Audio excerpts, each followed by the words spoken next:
Hello everyone, welcome to What If Belle Was Friend-Zoned by Noin but fell in love with her movie.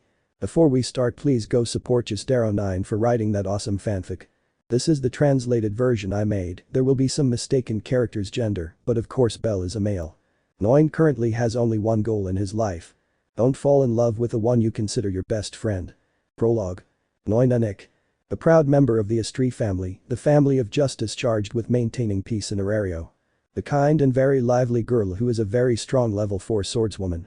Strong, charismatic, kind, a bit of a joker with her friends, a little bit of a glutton and romantic. Noin was a unique girl but at the same time. She was the most normal one in her whole family, very normal compared to the rest of her friends. Pagaya, the aggressive and sarcastic oriental woman of the family who captivated many with her contemptuous gaze. Allies, the radiant redeed of the family who captured the hearts of many with just a smile. Ryu, the straight, blonde, and beautiful elf of the family, is very popular, much to her own embarrassment.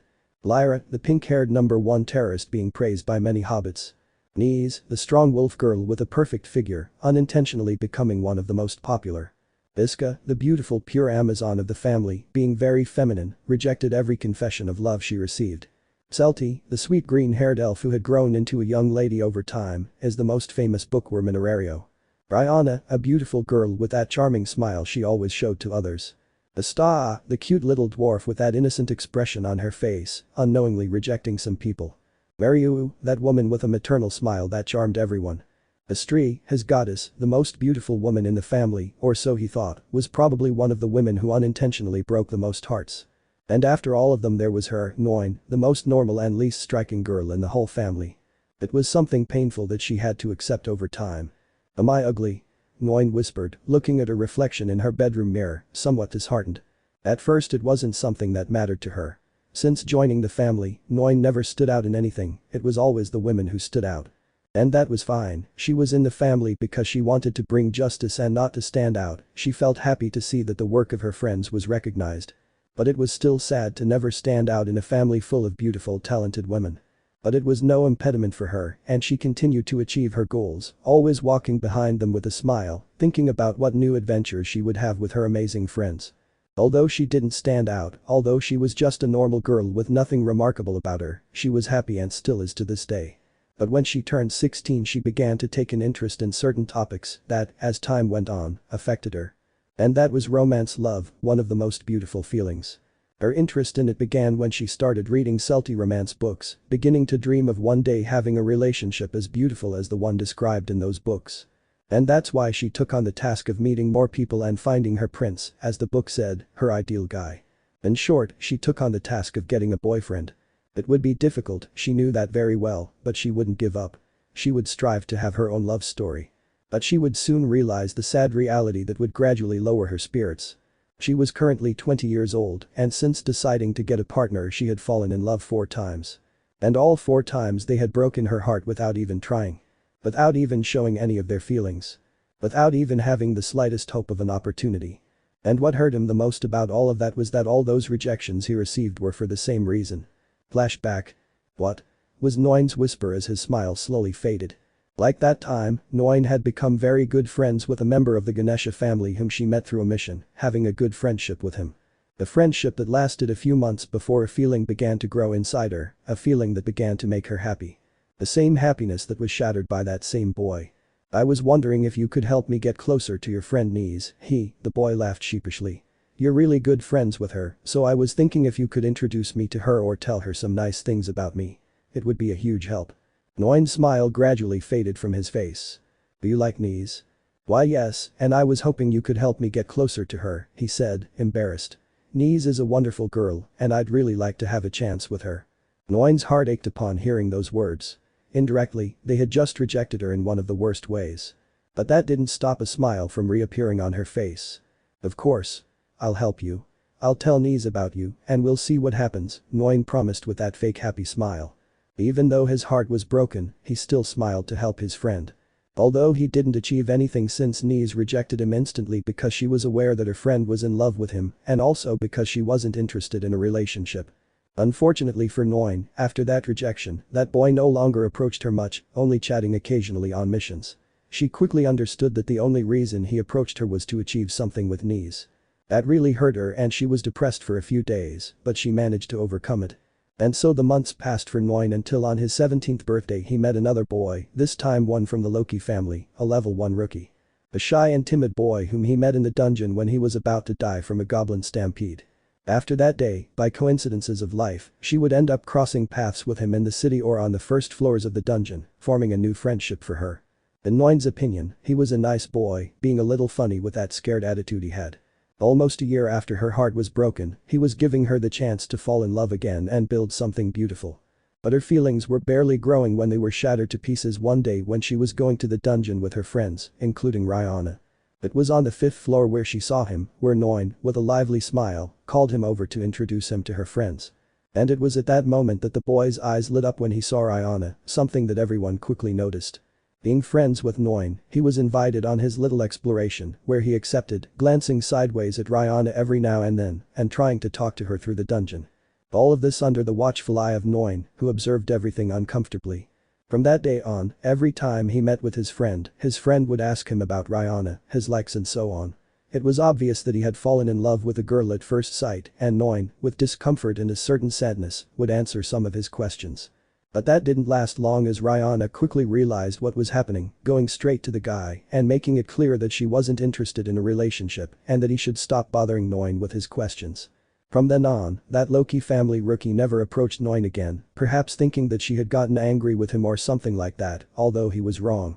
Noin never held a grudge against anyone, neither her friends nor the boys. After all, the heart couldn't be controlled and he decided who to fall in love with. Rather, all that caused was a small depression in her heart which grew more with each rejection. And those weren't the only times.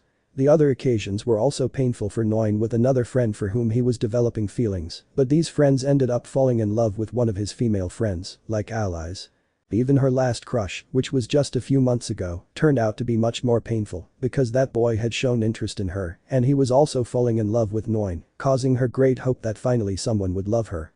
But it only took a couple of explorations with him and her friends for that boy to leave her aside, having fallen in love with Kaguya, much to her disappointment. But even so, Noin believed he had a small chance, so he made the decision to confess his feelings to her in a park. A confession that went very wrong. "I'm sorry Noin, but I like Kaguya." Those words pierced the girl's heart like stakes and she was holding back her tears. Because? And in a weak whisper, Noin asked that question, not understanding it. Why? Why was she always overshadowed? Why did everyone just walk right past her? Why did every guy she met end up leaving her behind when he met her friends? And the response she received at that moment devastated her. Because Kaguya is pretty. The boy didn't know why he said those words, but he instantly regretted it when he saw tears start to run down Noin's cheeks, who quickly turned her back on him and ran away. When they arrived home, they were all worried to see Noin arrive crying and lock herself in her room, wondering what had happened. Although Kaguya had a clue, since Noin had told her that he would be meeting with his friend that day. So without hesitation he went to look for him and when he found him he questioned him about what had happened, to which the nervous man replied. And Kaguya got angry. She received a beating from him and a threat not to approach any of them again, especially Noin, telling her that she would never love a guy who hurt her friend like that. Noin definitely never had any luck in love, becoming more and more disastrous with each guy he met. And from that rejection onwards, Noin never fell in love with anyone again, avoiding meeting more boys because she didn't want to receive another rejection that would most likely happen. She no longer wanted to receive any more pain in her heart. And since then a few months had passed, months in which she had been peaceful with her friends. Another girl might have accused them of making the boy she liked fall in love with her, but Noin wasn't that kind of person. She knew that no one was to blame and accepted reality with a slight smile. But no matter how many months passed, the insecurities remained in the girl and never disappeared. Am I ugly or pretty? She thought as she looked at her reflection in her bedroom mirror before leaving. Although she wanted to ignore it, she couldn't help but ask herself those questions from time to time. Those words that boy said to her months ago really hurt her. But it wasn't a lie either. Kaguya was much more beautiful than her and allies too, and Rihanna and Niz and Ryu. Ugh, I'd better stop thinking about that stuff he thought, no longer wanting to get depressed, and patted his cheeks and smiled. Alright. Today my solitary training on the wall of Aurario begins. I have to push myself. For the past few days she had been thinking about training alone on the wall. She wanted to learn new sword techniques on her own and surprise her friends at the next group training session. I usually fought Iska, and the results were 2 wins and 4 losses with the Amazon. She was really strong, so I would train to catch her off guard in the next fight. She wouldn't think about having a boyfriend and things like that anymore. All that would do is hold her back as an adventurer. She wouldn't be foolishly thinking about those things anymore. Now her priority was to be a level 10 adventurer and keep the city safe. That was easier than getting a boyfriend. Okay, let's go there. And with a smile she left her room ready to start her day, a wonderful and incredible day. A spectacular day. Boom. The sound of an exploding bomb shook the headquarters, causing Noin to lose his balance and fall face first to the ground. Ahahaha, it was a success. Are you worthless woman, stop testing your bombs at headquarters. Noin just stood up, her face red, letting out a sigh as she listened to her friend's arguments. Well, even though they're crazy, I still love them very much, she thought with a slight smile. Hahaha, I'm even starting to like the idea of being the most normal one in the family. That makes me unique in my own way. What are you doing laughing to yourself? Are you crazy? The one who said those words was Kagaya, who was standing behind Noin in the direction of the room. Hey Kagaya, I just thought of something funny, Noin replied, making Kagaya raise an eyebrow. I hope Lyra's constant explosions aren't affecting your brain. With allies, we're out of hope. Haha, of course not, I'm perfectly fine. While they were talking, they both started walking through the corridors towards the room. Well, only Kagaya would go there since Noin's objective was the area wall. So train. Yes. I'm tired of always losing to Iska, so I want to surprise her with a new technique, she said decisively. If you want, I can train you. My strength is the katana, but I'm also skilled with regular swords, Kagaya offered her help. No offense Kagaya, but I've seen your training with Mariu and well, you're terrible. A vein popped out on the Asian woman's forehead and she wanted to hit him on the head, but she held back. The thing is, you guys don't understand my training method, she whispered, offended. Yeah, whatever you say. Kagaya briefly thought that Noin wouldn't want to talk to her because of what happened with that boy a few months ago, but apparently that wasn't the case. The Oriental woman had always seen how she belittled herself, but in her eyes, Noin was the most special of the whole family, leaving aside allies who was special in other aspects. Although I would never tell him, at least not now. Well then, I'll leave you here, I have to train, Noin said as they reached the door that connected to the exit of the headquarters. Sure, and good luck with your training. I hope you defeat Iska in the next fight. You'll see. And with a smile, Noin ran away from the headquarters under the watchful gaze of Kagaya, who couldn't help but smile a little. I hope that one day she will realize how special she is and stop putting herself down. And with those thoughts, Kagaya continued on her way to the dining room, thinking about what to do for the rest of the day. Good morning. I greeted them half-heartedly as I entered the room where some of her friends were already chatting. What a watery greeting, Rihanna whispered with amusement. Be grateful I even said hello, he said, throwing himself down on a sofa and letting out a sigh. Hey Asta, if you're looking for Noin, he's already left headquarters. Really? And I was planning to go shopping with her, said the dwarf, disappointed. Did she go out? Where to? Niz asked curiously. He said he was going to have secret training to surprise Iska in the next training battle. Then it's no longer a secret if you just said it. Oh right, well, it'll surely surprise Iska, he said dismissively. The only ones missing in the room were Noin, Lyra and Ryu. Lyra was in her workshop and the elf went to scold her for testing her explosives in there. I'm glad to see that Noin has managed to recover her spirits again, said Mariu in her charming voice, happy for her friend. Although she was depressed for a whole week, Niz whispered, remembering the dull expression Noin had for a long time after the last rejection. It really hurt him. I feel sorry for Noin, Selti said sadly for her friend. Sometimes I feel guilty for lending her my romance novels. It's not your fault, silly girl. Rihanna gave her little sister a light tap on the head as a scolding. Although at that point allies let out a sigh, putting aside what she was doing. It was an origami. Noin is a very kind-hearted girl, the Redid commented. And although it might not seem like it, she's innocent, not as much as Lion, but she is. Lion's behavior is ignorant, Asta whispered. But even so, Noin has a problem, and it's what broke his heart. She's someone who gets infatuated easily, Kagaya finished, her gaze fixed on the ceiling. And that's exactly what's made the jerk she's fallen for use her to get close to us, TSK, idiots. Although she didn't say it, Kagaya harbored resentment towards each of them, not because they hadn't accepted her friend. She was absolutely certain that all those boys were aware of Noin's feelings towards them, but still ignored it and decided to keep talking to her to get closer to them. In short, they just used her and played with her feelings so that she would continue to help them, and Noin always ended up helping them without complaint. You could say Noin is the most romantic of all of us, Niz commented. That makes her get her hopes up quickly. In her innocent mind, she believes it will be like the romance novels she reads. But it seems she's finally come down to earth, Rihanna said happily. She seems more cheerful lately than before. That's good, it seems she doesn't want to know about those topics anymore, Maryu added. I know that when the time is right, Noin will find her ideal guy, someone who will value her and protect her beautiful feelings, Ally said, crossing her arms with a proud smile. I know that someone will see how wonderful and beautiful she is, someone who will appreciate her. Although, Kagaya whispered, gripping her katana. If anyone mocks her again, well. The atmosphere in the room became heavy thanks to all the girls, although it quickly returned to normal when their beautiful goddess entered. Who wants cookies? I. Some hungry ones quickly said as they went towards their goddess. Kagaya just sat there, starting to clean her katana while letting out a sigh. You almost seem like the youngest sister in the family with your attitude, Noin, he thought, before continuing with what he was doing. Back to Noin. She ran and jumped across the rooftops towards the walls of her area. He could have walked, but he preferred to run to increase his endurance and speed. In speed I compete with Rihanna and Asta, we're not very fast, you know, he thought as he jumped from rooftop to rooftop. People weren't even surprised to see her do that. They were used to adventurers jumping across rooftops like crazy every day. For some reason, the vast majority found it exciting to do that. I will train for about 3 hours every day, I think that time will be more than enough to keep improving. He was really taking seriously the idea of improving and becoming stronger within the family. She would no longer follow those silly ideas about love and such. All they did was delay and depress her. It took a while, but finally he opened his eyes and saw what was truly important. Be strong to help your friends and protect the people of the city. I won't cry over those silly love issues anymore, no more. And with those thoughts, Noin continued running until he reached the bottom of the wall and began to climb. She would have the entire wall to herself since that place was always deserted, and the reason was that they were too lazy to climb so many steps. Only at night were there a few adventurers from the Ganesha family patrolling, but the rest of the day he was completely alone. It was the perfect place to train without anyone bothering her. And here I am. And after a few minutes she finally reached the top of the wall, ready to begin her Spartan training.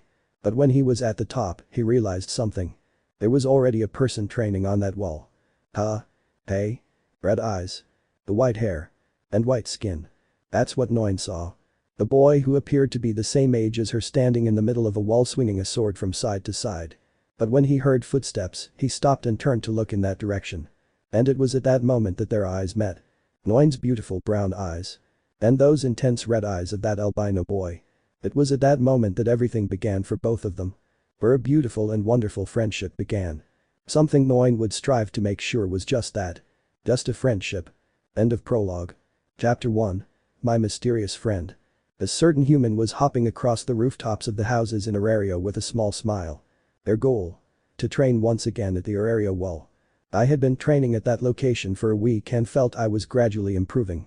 Furthermore, she wasn't alone. A certain person accompanied her every day to training. And I made it. He said with a smile as he reached the top of the wall. And when he looked up he saw a certain albino sitting with his head down, although he raised his face when he heard someone else there. And when he saw the girl, he smiled. Good morning, Belle. Noin greeted cheerfully. Good morning, Noin, he returned the greeting, still with that slight smile, as they stared at each other. But how did Noin end up in this situation? Was it true friendship with that albino? Well, for that we have to go back to the day they met. Flashback, 1 week earlier. Noin was in a corner of the wall, training silently. Out of the corner of her eye, she glanced at the albino boy who had been ahead of her on the wall. He was sitting with his legs crossed, seemingly meditating. Ugh, I thought the wall would be all mine, she thought nervously. She felt embarrassed training in front of other people. Training in front of her family didn't make her feel anything. They were her best friends, after all. But training in front of strangers made her nervous, and she also felt like they would judge her with their eyes the moment they saw her train. Noin was aware that her swordsmanship wasn't very good and that if a master swordsman saw her training, he would surely have a heart attack. The reason she fought with a sword is because it was the weapon that almost everyone used, so she decided to use it too. Perhaps his style wasn't the best, but he had defeated many enemies in the past. Come on, Noin, don't think about anything, just concentrate on your training, he thought, patting his cheeks. I had hoped the wall would be empty, but unfortunately it wasn't. The best thing to do was to shut down her mind and pretend that boy wasn't there, a boy who didn't even speak to her when she arrived at the wall. He only looked at her for a few seconds before continuing with what he was doing as if her presence didn't matter to him. In a way, he was grateful for that. He did his thing and she did hers, nobody bothered anyone, and everyone was happy and content. He would only train for his 3 hours and then return to his headquarters. Okay, let's do this. And so Noin began his rigorous training on that wall with the thought that there was nobody there. While Bell was still seated, he opened one of his eyes to glance at Noin's training and analyze it. I need to improve the speed of my attacks, the human thought as she imagined Iska standing in front of her, throwing punches and kicks. He had fought with her so many times that he could imagine her and create multiple battles in his mind. It was as if he were fighting a shadow, and that was something that the albino could tell from the movements he was making. Just by watching the attacks he was launching and so on, he could tell that he was imagining an opponent who fought with his bare fists. Very creative and all, but you have terrible style. Bell made that comment, causing Noin to snap out of his thoughts and lose his balance. That caused him to receive a punch from the imaginary Iska, which he swears he felt on his cheek. Oh. And letting out a groan, she fell to the ground, still processing what that boy, who was now looking at her, had said. What did you say? Noin asked. Your style is terrible, he repeated as he stood up and cleaned his pants. Noin's cheeks turned a little red because of what that boy said, not because of any of that, but because they were stating the obvious. It was more than clear that his style was bad. Oh yeah? Well, I didn't ask for your opinion in the first place, the girl complained, standing up and crossing her arms. She didn't even know him and she was judging him, that made her angry.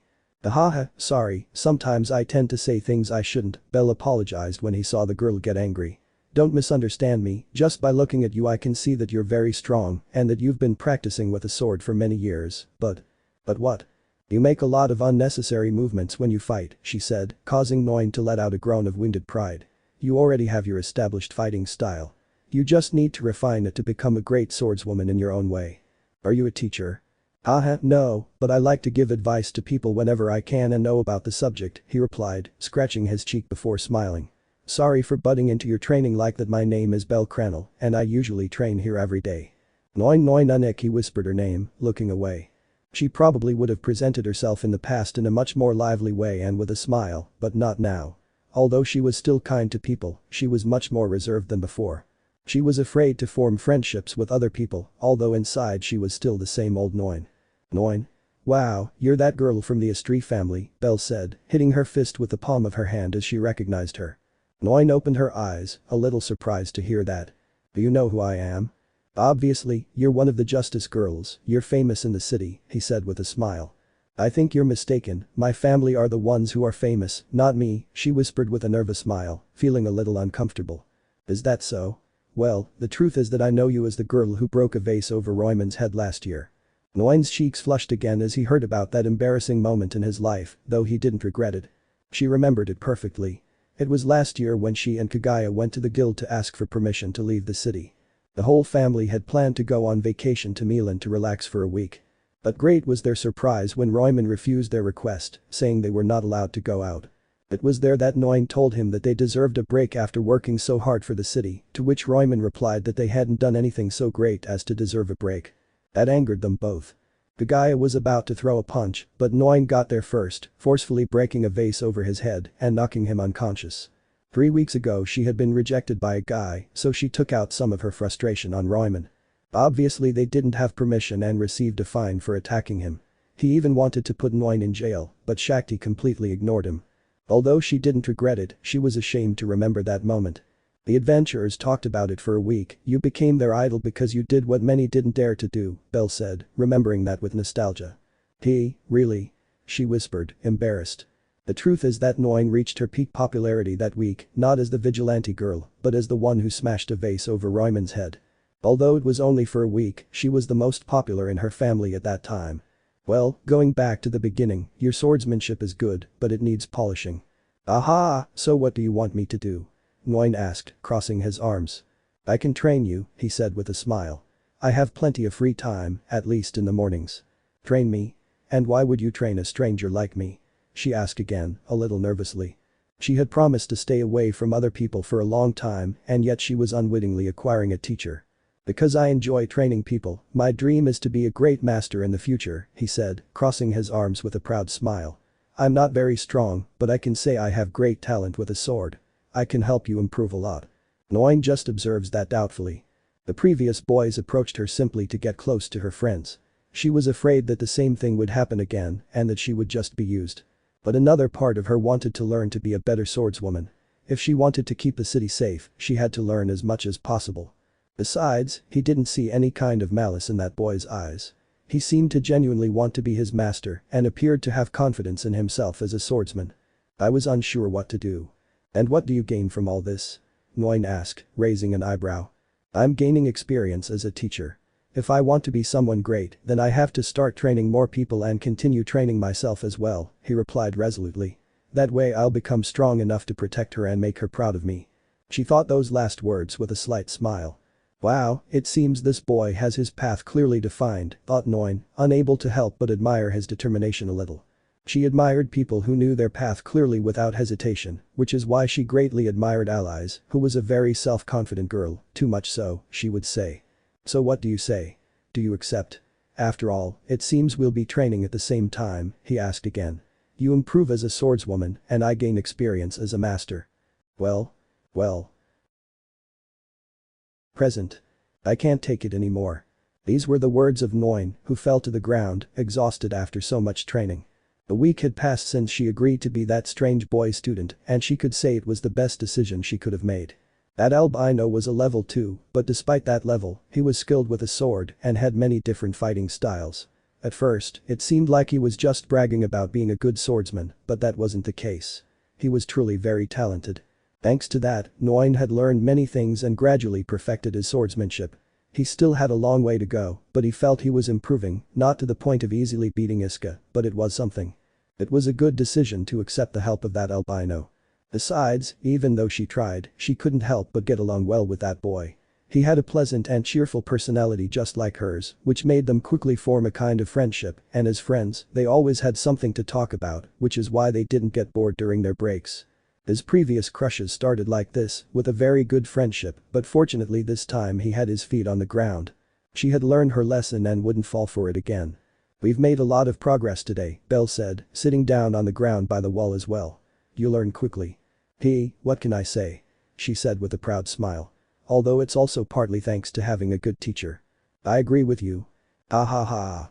Despite having met at that wall for a week, Noin knew almost nothing about that boy. The only things she knew were his name and that he was level 2. He was a mystery to her. Although if she didn't want to talk about him, I wouldn't force her. After all, they were just teacher and student. After training you do patrols, right? Belle asked curiously. Indeed. I do it every day except for Sundays, she replied proudly. Wow, that must be exhausting. A little, but as part of the Justice family, it is my duty to always be on the lookout to keep the city safe. Noin always felt proud to belong to the family of Justice. When she was younger and stood before a street to ask her to let her join her family, she thought she would be rejected outright since, after all, she had nothing special about her to belong to that incredible family. But to her surprise, Astri accepted her with a smile, allowing her to live in that headquarters which was her beloved home. Since then, she had strived to meet her goddess's expectations, although she felt that Astri would never demand anything from her, even though she wasn't the star girl. More than being a warrior of justice, she felt as if her goddess had adopted her to give her a home. The others felt the same. That's why joining that family was the best thing that could have happened to him in his life. He had the family he had always wanted. By the way, what do you do after training? Noin asked curiously. They would both always rest and chat for a few minutes after training, before deciding to get off and go their separate ways. Well, nothing interesting, really, she replied with a nervous smile, scratching her cheek. Oh come on, you're playing hard to get again. What can I say? Noin just smiled when he heard that. It seemed like Belle was hiding something, but he didn't feel it was anything bad. That's why I had decided to respect their privacy. Fine, whatever you want, said Noin, standing up and dusting his clothes. Shall we go? Yeah. So they both took the things they had with them, which were some wooden swords and some potions just in case, and began to descend from the wall. They always did the same thing that week, they both went down together and said goodbye when they were already at the bottom. For the rest of the day they heard nothing more from either of them. Something strange for Noin since that week he had been looking for him during his patrols. Being someone with white hair, he was easy to identify, but despite that, he never found him. His new friend was a mystery. Well, here we are. Upon reaching the lower part of the walls, they both stopped, watching the people walking through the streets. Hey, thanks for training me one more day, Noin said, smiling and turning to look at him. You're welcome, anything to help a fellow adventurer, he said, giving a thumbs up. Remember, tomorrow at the same time, not a minute more, not a minute less. Haha, understood, teacher, he joked, making them both start laughing. Despite having only known each other for a week, they had formed a good friendship. They were more compatible than they thought. Okay, then I'll go this way, see you tomorrow, Noin. Of course. See you tomorrow. She said goodbye with a smile, watching as the albino began to walk away from her. He stayed like that for a few minutes until he lost sight of him. He was a little curious about what he did after training, but he couldn't press him. He would surely tell him later. Well, it's best if I go back home. And with a smile, Noin turned around to leave, although she jumped in fright when she saw that her oriental friend was in front of her. "Pagaya," she exclaimed, surprised to see her there. "Who is that boy?" the Asian woman asked, raising an eyebrow. "Boy? Which boy?" Noin asked with a nervous smile. "Don't play dumb, Noin, I'm talking about the guy you just said goodbye to," she said, crossing her arms. "Ah, him, his name is Bell," she replied, scratching her cheek. "Bell? Yes, he's a friend. I train with him every day on the wall," I explained, smiling. "Noin. It's not what you think." Noin shouted when she saw the Kagaya intended to scold her. "Noin, I don't know you. But I'm telling you the truth. Bell is just a friend to me, nothing more," she exclaimed, not wanting Kagaya to scold her. "You said the same thing the previous times and guess what happened?" Noin looked down, a little hurt, upon hearing that, and Kagaya knew she shouldn't have reminded her of those things. "Listen, Noin, I'm just worried about you. Besides, that guy has your face and you could fall into his trap. Ugh, I won't deny he's cute, but he's not what you think. I just train with him, that's all. It's the truth." Kagaya sighed wearily and shook her head slightly. "Okay, I believe you, but always remember to stay alert." "Yes, I know. Well, since I found you, help me with the shopping.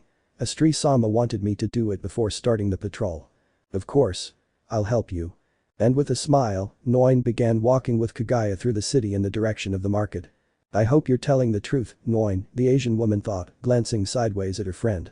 "For some reason, I feel that if you're rejected again, you'll be even more hurt. You'd better learn to control that fragile heart of yours." Meanwhile, with Bell. He was jumping across the rooftops with a small smile, venturing into the streets of Daedalus. Despite the fact that that part of the city was a complete labyrinth, it seemed that Bell remembered every path by heart, judging by the way he moved. "I walk for a few more minutes until I reach a house." Although most of the houses looked run down, this one didn't. It looked well maintained and gave off a very warm and pleasant air. Bell just smiled and opened the door, going inside. "Mom's home," the albino announced, entering the house. "Oh. Welcome." A beautiful woman with white hair and blue eyes peeked out from the small kitchen in the house. "Mom, what are you doing in the kitchen?" "You need to rest," Bell asked, worried about his mother's health. "I just wanted to prepare a delicious meal for you, so sit down, it'll be ready soon." Bell just sighed, then smiled and went to take a seat. That woman was Materia, his mother, the woman he loved most in the world and for whom he would do anything. She was the person for whom he worked tirelessly every day. "You leave after eating, right?" Materia asked curiously. "Yes, as always." "Ah, you always do the same thing, you leave and never tell me what you're doing," the woman sighed wearily. "They're just things, nothing more," he replied as a plate of food was placed in front of him. "Well, whatever you want," Materia whispered, taking a seat across from his son and looking at him. "So, how did your training go today on the wall? You seem more cheerful lately." Upon hearing that question, Bell remained silent, recalling his last training sessions on the wall with Noin and remembering his new and cheerful student. Thinking about that brought a faint, happy smile to her face. The day today was also a great training session on the wall. "I'm glad to hear that, but I remember not to push yourself too hard. Rest is important too." "Yeah." And with that said, Bell continued eating and chatting happily with his mother. A very pleasant moment for both of them. End of chapter. Chapter 2. Trust. A smile. A smile adorned Noin's face as he ate his breakfast before going to train. Another very productive workout, just like all the others. Another training session with his teacher and friend, whom he had met a few weeks ago. That boy who had unknowingly entered her life and placed his own chair in the place of her friend's. But it didn't bother him. Despite having promised never to form a friendship like that again, he simply couldn't help it. They had so much in common that it was impossible not to form a friendship. And without meaning to. She felt happy. That. Noin was about to put a piece of bread in her mouth, but then she finally realized that her friends were staring at her. "Is there something on my face?" she asked, surprised that they were staring at her. "Yes, you have the expression of someone who never learns their lesson," Lyra said as she took a bite of her bread. "Huh? What are you talking about?" I asked, confused. "Come on, Noin, we all know," Rihanna said, crossing her arms. "We all know you meet with a guy every morning." Noin didn't find it strange that they knew about it. It was more than obvious that Kagaya would tell them all at some point. In fact, they were already late in asking about it. Well, if that's true, so what? So? It's obvious what's going on, Noin, Rihanna said, shaking her head slightly, disappointed. You said you change. Hey, why are you assuming something that isn't true? Noin asked, offended. Bell is just my friend and he's doing me the favor of training me. Noin, we're just worried about you, Mariu said, a little nervously. I know and I appreciate it, but there's nothing to worry about. We're just good friends, he said with a slight smile. He's my teacher and thanks to him, I can handle my sword better. Really? That's amazing. Allies exclaimed, making Noin smile proudly. Ah, and history is repeating itself, Rihanna sighed wearily. The previous times were the same, Noin appearing with a smile because of a new friend, a friend with whom he ended up falling in love and who broke his heart into pieces. It was the same old story that was starting to tire her. Girls, I swear there's nothing going on. It's just friendship. She said with a cheerful smile. In fact, he felt that if that friendship worked out, Belle would become his first and greatest friend. She didn't need to fall in love, friendship was enough. According to the description Kagaya gave us, she has red eyes, white skin, white hair, and a cute face, Iska commented, sipping her coffee. Or are you going to deny it? Well, Belle is handsome. But that doesn't mean anything. I'm just saying, stay alert, Kagaya whispered, calmly eating her breakfast. Yes, you take care of me as if I were a child. I wonder why that is, Rihanna commented. Noin simply ignored those words and continued eating. I understood their concern, but they were exaggerating. Did they really think that every boy who approached her would only be using her?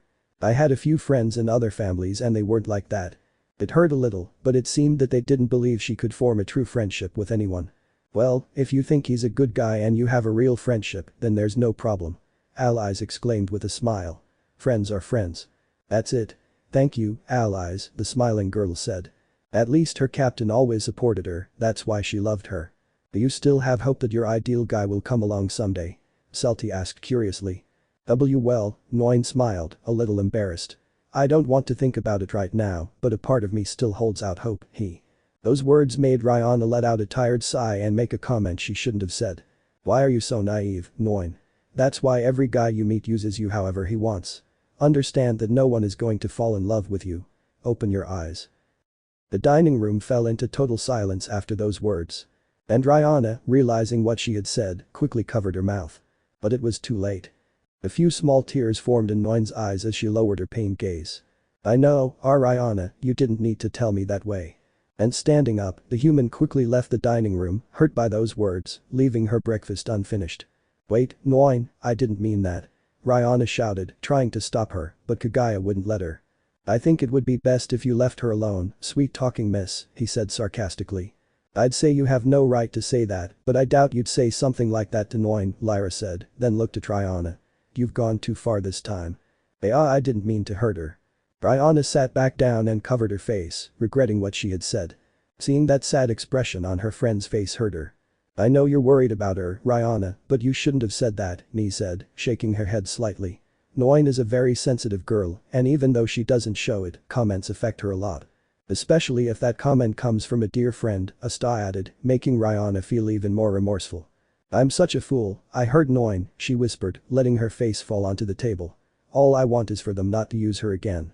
Noin was happy with his new friendship, and Rihanna crushed all his happiness with her words. Shut up, Lyra.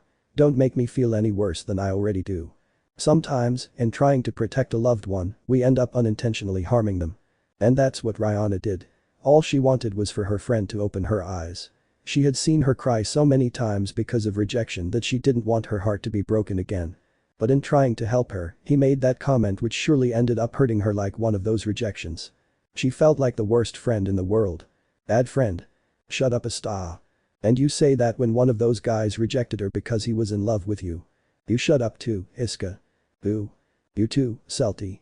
Meanwhile, Kagaya just let out a tired sigh, looking at the place where Noin went, ignoring the taunts towards Rihanna. I know he's your friend, but there's something about him I don't like, the Asian woman thought, gently touching the table with her finger.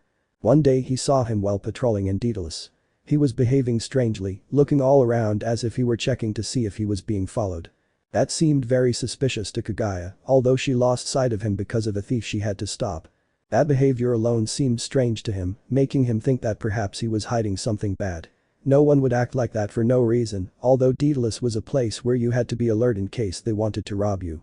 I hope these are just silly assumptions of mine, she thought, lowering her gaze and continuing with her breakfast. Deep down, Kaguya wanted Noin to be a true friend, someone who wouldn't make fun of her.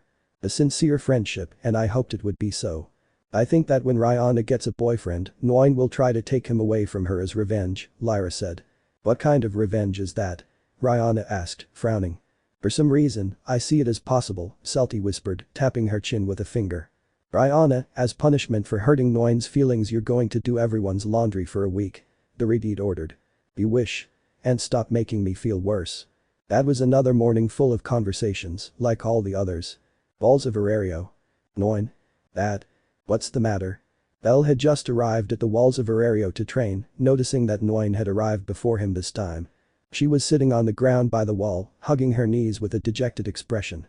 Belle quickly noticed this, as whenever he arrived he saw her with a happy smile and excited for training. Nothing's wrong with me, I whispered, picking up a small stone and throwing it to the other end of the wall. Well, your actions don't say that, Belle said, dropping his wooden sword and sitting down next to her. They had known each other for about 3 weeks, almost 4, so she felt somewhat confident enough to sit next to him. Did something bad happen? She asked again, a little worried about her friend. For some reason, he didn't like seeing her like that. He had gotten used to seeing her with a cheerful smile from training, so it felt strange to see that expression on her face. I didn't meet up with her. Just a small argument, she whispered, still hugging her knees. It wasn't even an argument, it was just a hurtful comment towards her, and she, hurt, left the place. She had never argued with her friends. She didn't have the courage to do something like that. That's why sometimes when they were about to argue, she would simply agree with them so they wouldn't fight. She wanted to avoid all that. She just wanted to live happily and peacefully without arguing with anyone. So, an argument did you win? No, I lost, they wiped the floor with me, she whispered, hiding her face. With just a few words. Why are you so naive? I use the word naive rather than stupid, she thought, trying to hold back her tears. Noin was truly a sensitive person. It was easy for his heart to be overcome by sadness. Her childhood wasn't the best, and that's what made her develop the personality she did. A childhood she didn't tell anyone about, not even her friends. She preferred to keep her problems and sadness to herself rather than tell her family. Only her mother, the goddess Astri, knew about it. I understand, don't feel bad, I usually lose arguments too, Belle laughed, trying to lighten the mood to see if she would cheer up. But Noin didn't answer, he just turned to look him straight in the eyes, letting go of his knees. The sadness and doubt in her eyes were clearly visible. What's wrong? He asked when he saw that I was looking at him. Rihanna's words kept repeating themselves over and over in his mind. That's why every guy you meet uses you however he wants. Am I so stupid that I can't notice anything? Does Belle just want to use me too? She thought, staring into the albino's eyes, who was looking at her with concern. I can't tell if someone has bad intentions. Why am I like this? I had shut down those kinds of feelings and insecurities a few weeks ago, but thanks to Rihanna's words, they resurfaced. She was afraid that she was right and Belle was just pretending to be her friend. They had only known each other for about a month, but Noin really liked him. He didn't want him to be like everyone else. She hated being so insecure, so stupid. Because she had tried not to think about it when she was with Belle, not to think about the other boys who hurt her, and believed that he would do the same. I would simply erase all that when I trained with him and just enjoy spending time as friends. But even though she didn't want to, the insecurities and fears remained within her. The rejections weren't what hurt her the most. It was knowing that all those boys kept approaching her to be closer to her friends. The fake of friendship. That was what hurt him the most. And I was afraid that it would happen again. If that happened, then she would. Ouch. Noin let out a small groan of pain as he received a tap on the forehead from Belle's finger, who was rubbing his forehead and seeing him with a slightly furrowed brow. Why did you do that? So you'd get out of your head, he replied with a slight smile. Well, it looks like we're not training today. Of course. She said, quickly standing up. I'm just lost in thought. We can train. She couldn't just stand around like a fool, lost in her thoughts. She had promised to train tirelessly. No, I've already made my decision. As your teacher ordered, there will be no training today, he said, standing up and smiling. I can't just ignore that sad expression you're wearing. But nothing, besides being your teacher I'm also your friend, so it's normal that I worry about you. Friend? They were friends. No matter how hard I tried to see through it, I couldn't find any lies in those words. She really wanted to believe. Are we friends? She whispered the question without realizing it. Of course we're friends. He replied with a slight smile. Or at least I think so.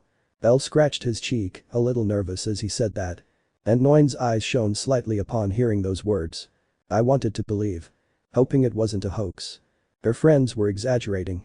Not all the boys approached her with those intentions.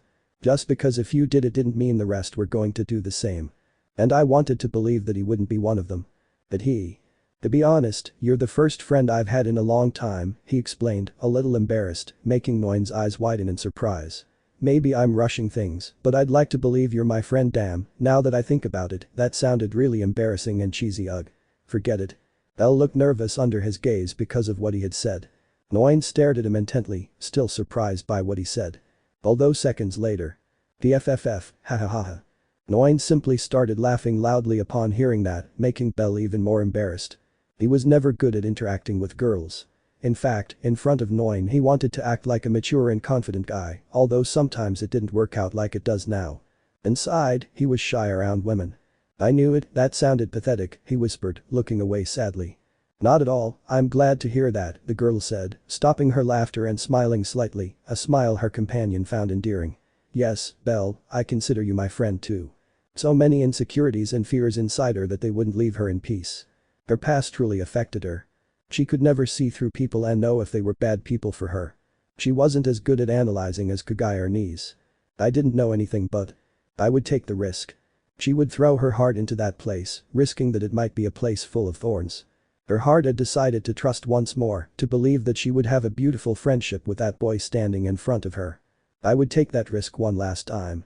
If in the end his heart was wrong and he fell into a place full of thorns, he doubted he could recover again. I doubted I could ever trust anyone outside of the friends I already had. She would be devastated. But I would still risk it for that friendship because. He really liked Belle. There was something about him that made her feel comfortable. Something that made her feel calm. Something he didn't feel with his other friends. Something inside her told her that Belle was special. He wasn't like the others. But he also saw her as a true friend. So that's why. Ignoring her friend's comments. She decided to trust him. For a moment I thought you didn't consider me your friend. Silly. Trust just one last time. In the end, neither of them trained. They just sat on the wall and spent the training hours chatting about anything and everything. This time with Noin a little happier than when he arrived. Now that they were both sure they had a friendship. So your friend said something hurtful to you, Belle said, throwing some small stones along with Noin. Yes, those were words that hurt me, that's why I was like that a while ago, she whispered, still a little hurt by it. From what you told me, that girl is a great friend of yours, one you've had for many years, so I think she didn't mean to hurt you like that, she offered her theory. Maybe she's just worried about you. I know that, but she was foolish to say that, but I still love her, she said, smiling slightly. But she has to apologize. I hope she's not one of those proud girls, or they'll never make up, she laughed. Don't worry, for some reason I feel like they'll make up when you get home. I hope so. I whispered with a small smile. Talking and spending time with Belle had really calmed her down. For the first time, she felt close to a friend. But the other boys, even though they were his friends, he felt them a little distant and in the end he found out why. But with him she didn't feel that way. She felt truly close, as a friendship should be. Meanwhile, Belle just glanced sideways at Noin, watching her throw small stones with a small smile. There was something inside him that wanted to be honest with her. Something that told him to reveal the truth about himself. But. I was scared. Fear of what might happen. He didn't feel ready to tell her that yet. I'm not a good person, he thought with a dull look. If Noin was a light of innocence and goodness on that wall, then he was a stain, a big dirty stain. But even so, I didn't want to. She didn't want to lose that friendship that she was starting to really like. That friendship was starting to become important to him. Even if it wasn't the whole truth. He wanted to be honest with her, even if just a little. Hey Noin. Perhaps what I was about to say was selfish, but I had to do it. In just 1 month, that lively human who arrived out of nowhere at the wall and became his student became a good friend to him. That's why I didn't want her to leave. What's wrong? I asked, smiling. I would like you to promise me something. Sure. What is it? Belle just lowered his gaze and for a few seconds Noin could see how Belle's expression changed. As it changed to a very dejected expression, his eyes dull. I know it's selfish of me to ask this, but Belle sighed, then lifted her face and looked intently at Noin. I want us to remain friends despite everything. Hey? Even if you hear something strange, even if you see something strange, will you still trust me? Will you still consider me your friend? Noin remained silent upon hearing that question, blinking twice. Why was I telling him that? Why was he looking at her with that dejected expression? Why are you telling me this? Noin asked, confused. You're talking as if you're doing something wrong. Upon hearing those words, Belle's dejected expression was replaced by a smile. Haha, true, it sounds like that, he said, letting out a laugh. Listen, Noin, there's something a secret, but I'm not ready to tell you yet. But rest assured I will tell you, I swear it before all the gods, he said, placing his hand on his chest. And when that moment comes, believe me. Belle. Pinky promise. Belle raised his finger and pointed it at Noin, who just stared at it, still confused. That whole request was very strange, I didn't understand it. Why did he ask her to trust him even if she saw or heard something strange? She promised she would tell him at some point, but now the doubt was killing her. When I thought he was hiding something, it was just a joke, but now it turns out it was true. What could he be hiding?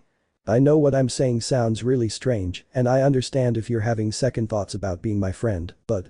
Before Belle could say anything else, Noin linked his pinky finger with Belle's, making him open his eyes in surprise. Okay, the girl whispered, smiling warmly. I'll trust you. As he thought before. Something inside her told her that he was different from the rest. And although it may sound strange. Although it might sound suspicious. She would do what her heart told her at that moment. Maybe Rihanna was right, she was a naive fool for trusting them, but that was just how she was. Was it a defect? Probably. But she felt that for that boy standing in front of her, it was completely worth taking the risk and giving him her trust and friendship. Belle's eyes sparkled with happiness upon hearing that, and for a few seconds Noin's heart raced, but he managed to control it in time. Really? Thank you so much. She said with a smile, still holding Noin's pinky finger. I promise I'll tell you absolutely everything when the time is right. And I promise I'll trust you even when things get really weird, I whispered with a small smile, looking at his pinky fingers joined together. I promise, Belle. Neither of them knew it at the time, but that pinky promise would carry a lot of weight for both of them in the not-so-distant future. A pinky promise, a simple pinky promise that created a strong and beautiful friendship. And neither of them knew that the person standing in front of them would become a very special person in their lives. A promise that sealed everything. End of chapter. Chapter 3. Blushes. Oh. It was the groan of pain that Noin let out while sitting on the ground of the area wall. Only you would think of doing that. And Belle, with a slight smile of grace, was kneeling in front of her, taking hold of her ankle. Both were training as usual on the walls of Aurario, a rigorous training as always. A few weeks had passed since they made that promise, a promise that had further strengthened their friendship. So much so that training had become Noin's favorite part of the day. Can I ask what you were thinking? Belle asked Noin, raising an eyebrow. Well, Al eyes looks amazing with a special attack, so I wanted to make one too, I explained, embarrassed, looking away. Hahaha. Don't laugh. That was going to be another normal training session on the wall until Noin decided to show Belle a special move he had been practicing the last few days, and the curious Belle decided to see what it was all about.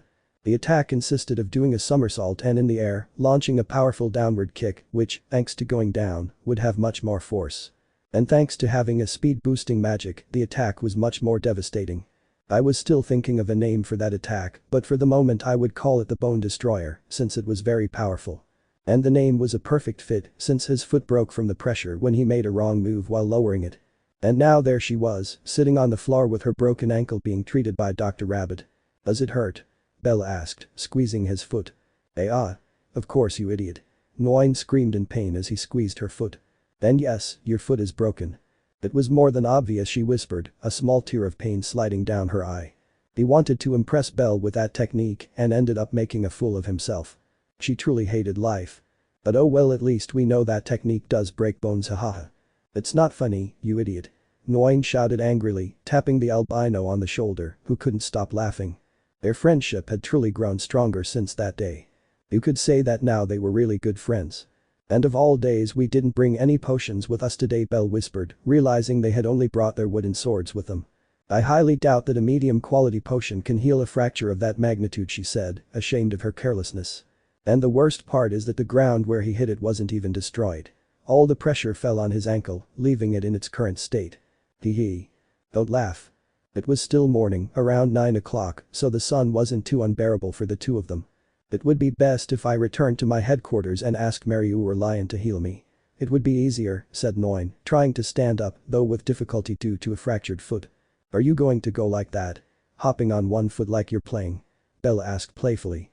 It's not funny, she whispered, puffing out her cheeks. And if I can go to headquarters by myself, I know I can do it. There are a lot of steps to get down from the wall, at some point you'll put your foot wrong and fall, Belle reminded her, making the human fall silent. This sucks, she whispered, cursing her bad luck. You're hopeless, Noin. Belle turned his back on Noin and crouched down, much to her confusion. Come on, get in, I invited with a smile. Are you going to carry me on your back? She asked, surprised and starting to feel embarrassed. Obviously, I'm not going to allow you to go to your headquarters like that. You could hurt yourself more. But. Noin, don't be embarrassed, we're friends and friends help each other, he said, looking at her with a warm smile. The girl's heart beat rapidly for a few short seconds as she looked away, her cheeks slightly flushed. She would be very embarrassed to be carried down the street by him, although that was the least of her worries. If Belle was carrying her on her back, it meant they would have to go to her headquarters, and if they went to her headquarters, then Belle would see all her friends. Memories of her former friends came to her. How they abandoned her when they met some of her friends. Would Belle do the same if she met any of them? No. I quickly erased those stupid thoughts from my mind. She had sworn to trust Belle, and so she would. Her friendship with him was true, it was very genuine, so she trusted that nothing would change when she met them. But it would still be embarrassing for her friends to see her arrive being carried by a boy. Noin? Oh okay, the girl agreed shyly. But don't go so fast, my foot hurts. Don't worry Noin, I'm going to treat you like the most delicate flower. The human's cheeks flushed brightly again upon hearing that, this time with her heart beating rapidly for a longer time. Belle always took it easy with his words. Di tonto. Having no other option, Noin hugged the albino's neck in shame as he gently held her legs so as not to hurt her. Feeling his touch on her legs made her even more embarrassed. Are you comfortable? Belle asked, standing up now with her on his back. Yes. It's comfortable, I whispered, feeling the albino's warmth. It was pleasant, even its smell was pleasant. His back is strong, the girl thought sadly, still hugging his neck. Okay then, if you're ready, let's go to your headquarters, although I don't know where the way is, she said, starting to walk down from the wall. I'll guide you, so don't worry, he said, trying to control his racing heart. Just keep walking. Understood. And so they both began their little tour of the city, with Noin embarrassed to be on Belle's back and him smiling for helping his friend. Already in the city. Fortunately for Noin, the streets weren't too busy, but it was still embarrassing. It was the first time she had had that kind of close contact with a boy.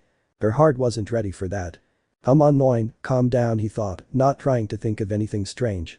Her friend was helping her with the best of intentions. He had to calm his foolish and fragile heart. Hey Noin. What's wrong? Even though it may not seem like it, you're annoying. A tick appeared in the girl's eye, which gave him a small tap on the head as Belle began to laugh. You idiot. I'm not fat, even if I don't look it. Apart from Lyra and Asta, I'm one of the lightest in the family, I protested, offended by those words. Haha, I know, it's just a joke, Belle laughed with amusement, since Noin was easily offended. She liked it because she would get offended, but it was an anger that passed in 5 seconds. She wasn't one of those people who held grudges for a long time. It was nice being with someone like that. Although it worries me, you're too light. Are you eating well? Are you skipping any meals? He asked curiously. What do you mean by that? Noin asked, narrowing his eyes. Well, I'm worried you might be malnourished. Malnutrition. Don't be silly. I eat very well, maybe I'm not fat, but I keep my body in good shape, she said proudly. You're right about that, you're not malnourished because you have nice legs. Exact pervert. Bred with embarrassment, she began to pull the albino's hair, who started laughing again. You perverted Belle. She hadn't expected him to give her such a bold compliment.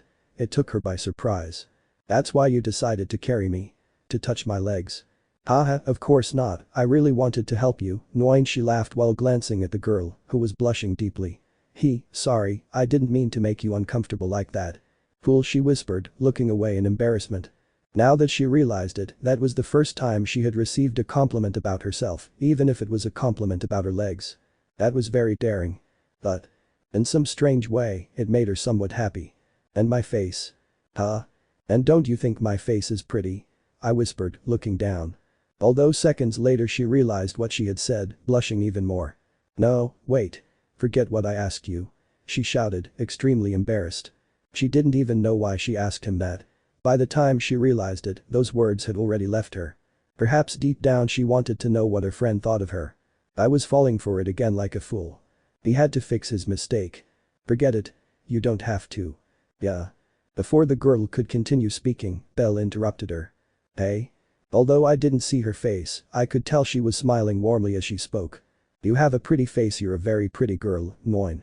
Noin? Take a left turn, my headquarters is in that direction. Understood. And with a smile, Belle followed the girl's instructions, oblivious to the enormous blush that adorned her face, which she tried hard to hide, although it was impossible. You're a pretty girl, Noin. His heart was pounding like crazy when he remembered those words. He felt like it would jump out of his chest. Did everyone feel like this when they received a compliment? Please no, control yourself, he thought, wanting to control his heartbeat, but it was impossible. My heart had already started beating like crazy ever since I heard those words. A heartbeat filled with happiness. Why? He thought, looking at the albino's hair. Why? He had to control his emotions. She had promised never to get her hopes up again. That was just a friendship. A beautiful friendship. He didn't have to ruin it for anything in the world because of his silly feelings. Calm down, it's just a compliment. Although it wasn't just any praise. It was the first compliment she had ever received from a boy, and not just any boy, but from her best friend. She wanted to smile like a fool with happiness, but she held it in. I didn't want to act like a weirdo. Why does he have to be so nice to me? She thought, letting her face fall against his neck. Is something wrong, Noin? Belle asked, confused by the sudden action. And no, nothing's wrong with me, she laughed shyly, wanting to punch herself in the face for laughing for no reason. We're almost there, just cross that street and we'll be there. Well, you live further away than I thought. The Sri Sama decided to build the headquarters in a place where we would have a little more privacy, Noin explained, his voice still trembling with emotion. That makes sense, Belle agreed as he turned in the direction Noin indicated. Although it also means I'll have to carry extra weight for longer, haha. Idiot. Noin grumbled weakly, letting her forehead fall gently against her back as she continued trying to control her racing heart. I already told you I'm not annoying. I know, he laughed, without breaking stride. I just wanted to hear your complaint again. You're easily angered, and that's funny. I'm not your clown, you know. He complained again, giving her a light tap on the head. When you hurt your foot, I'm not going to carry you, understand? That sounds good to me, although if I happen to break my foot, I highly doubt it will be because of a special move, haha. You woke up today wanting to make fun of me, didn't you? She accused, offended. But it's also your fault for giving me reasons, The girl pressed her lips together, refusing to give him the satisfaction of making fun of her further, although a weak involuntary smile appeared on her lips. I was enjoying that moment. I was enjoying being with him. He was having fun. You're just my friend, I shouldn't get my hopes up, he thought, bringing his face close to the rabbit's head again and smelling its fur. It smells nice. Noin, next time you try to smell my hair, don't be so obvious. Shut up.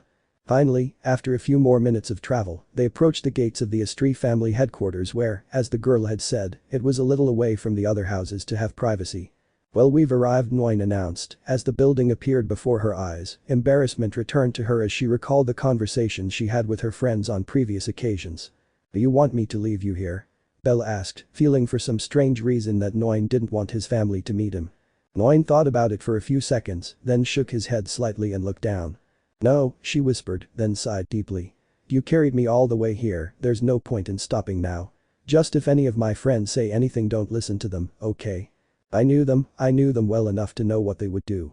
It was more than clear that Lyra, Asta or allies would probably do things that would embarrass her. Rihanna and Kagaya would look at Belle as if he were some kind of enemy. She didn't want him to feel uncomfortable at her headquarters, but she also didn't want to keep it hidden. What kind of things would they say? Belle asked, raising an eyebrow curiously. Nonsense. She retorted, her face completely red.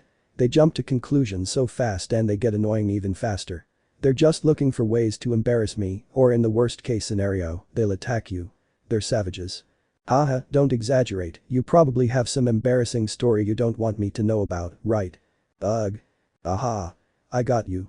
Just keep walking, silly rabbit, and leave me at the headquarters gates. I can walk perfectly fine there, he ordered, hiding his blush. He understood. And so they both continued walking, crossing the courtyard gates and going to the main door. Although they were intercepted along the way by someone, a very lively girl. Stop right there. Allies shouted, standing in front of them with her hands on her hips, looking serious. Noin wanted to slap his face when he saw her. Although she was her captain and she loved her very much, she knew very well that she liked to make inappropriate comments. Noin? Alice's voice shifted to one of confusion as she saw her friend being carried. What are you doing on a boy's back? Is he kidnapping you? Noin wanted to disappear at that moment, knowing it was one of the many comments he would make. And no, he's Belle, I already told you about him. Huh? You talk about me to your friends? He asked curiously, and the girl's face turned redder. I was sure that was the day I was feeling the most embarrassed. As Alice thumped her fist with her hand, remembering it. Oh. It's our innocent friend's famous friend, she laughed, amused, while Noin prayed she wouldn't say anything inappropriate. Wow, Noin, you were right, you're a cute guy. Hee. Noin could really use a meteorite to fall on him right now, so he wouldn't have to be embarrassed anymore. She was grateful that only allies came and not the whole family. So I'm cute. Shut up. Noin, you'd better be careful, I can see the desire in your eyes. That's not it. Noin shouted with all his might, lifting his face as his blush intensified even more. Ahaha, I know, she said, ceasing to tease her friend. By the way, why are you riding on her back? She broke her ankle during training. She tried to do a special attack, but ended up hurting herself, Belle explained calmly, still holding her. I'm helping her get to someone who can heal her, someone named Mariu. Wow, what a gentleman. Alice said, crossing her arms and nodding proudly. And you say you carried her from the wall all the way here? That deserves a lot of extra points, Noin? Stop it. Just take me to Mariu, please. She begged, almost crying with embarrassment. Ahaha, alright, this is where your trip ends, Noin's friend Alice said, signaling that she would now carry the girl. Well, then my mission ends here, said Belle, carefully getting Noin off his back so he could climb onto Alice's back. Thank you for taking care of her, said a smiling Alice, carrying her blushing friend. Noin tends to be very careless sometimes, I'm glad she has a friend who cares so much about her. Noin is a good girl and my friend, it's my duty to help her, she said firmly as a warmth appeared in her heart. That's the spirit. Alice exclaimed. I hope you don't hurt her. Noin needs to be taken care of. Alice. Of course. I'll help you in any way I can, she promised with a smile that captivated Noin.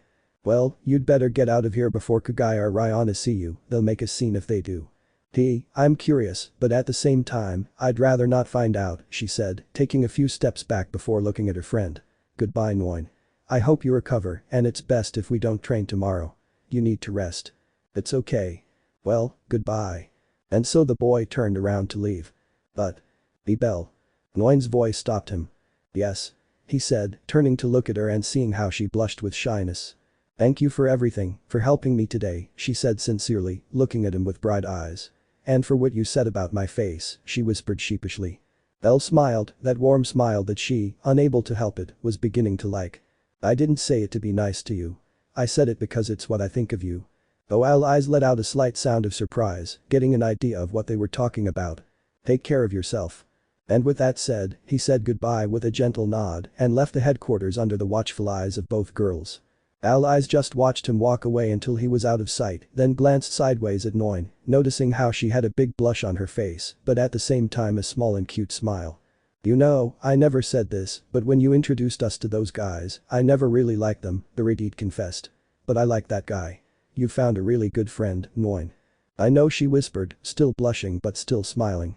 If you decide to take the risk one last time, I won't judge you. In fact, I'll support you. Shut up, Belle is just a friend. If you say so. Better take me to Mariu's, my foot is killing me. Of course. But next time, try to be more careful with your special moves. I already know that.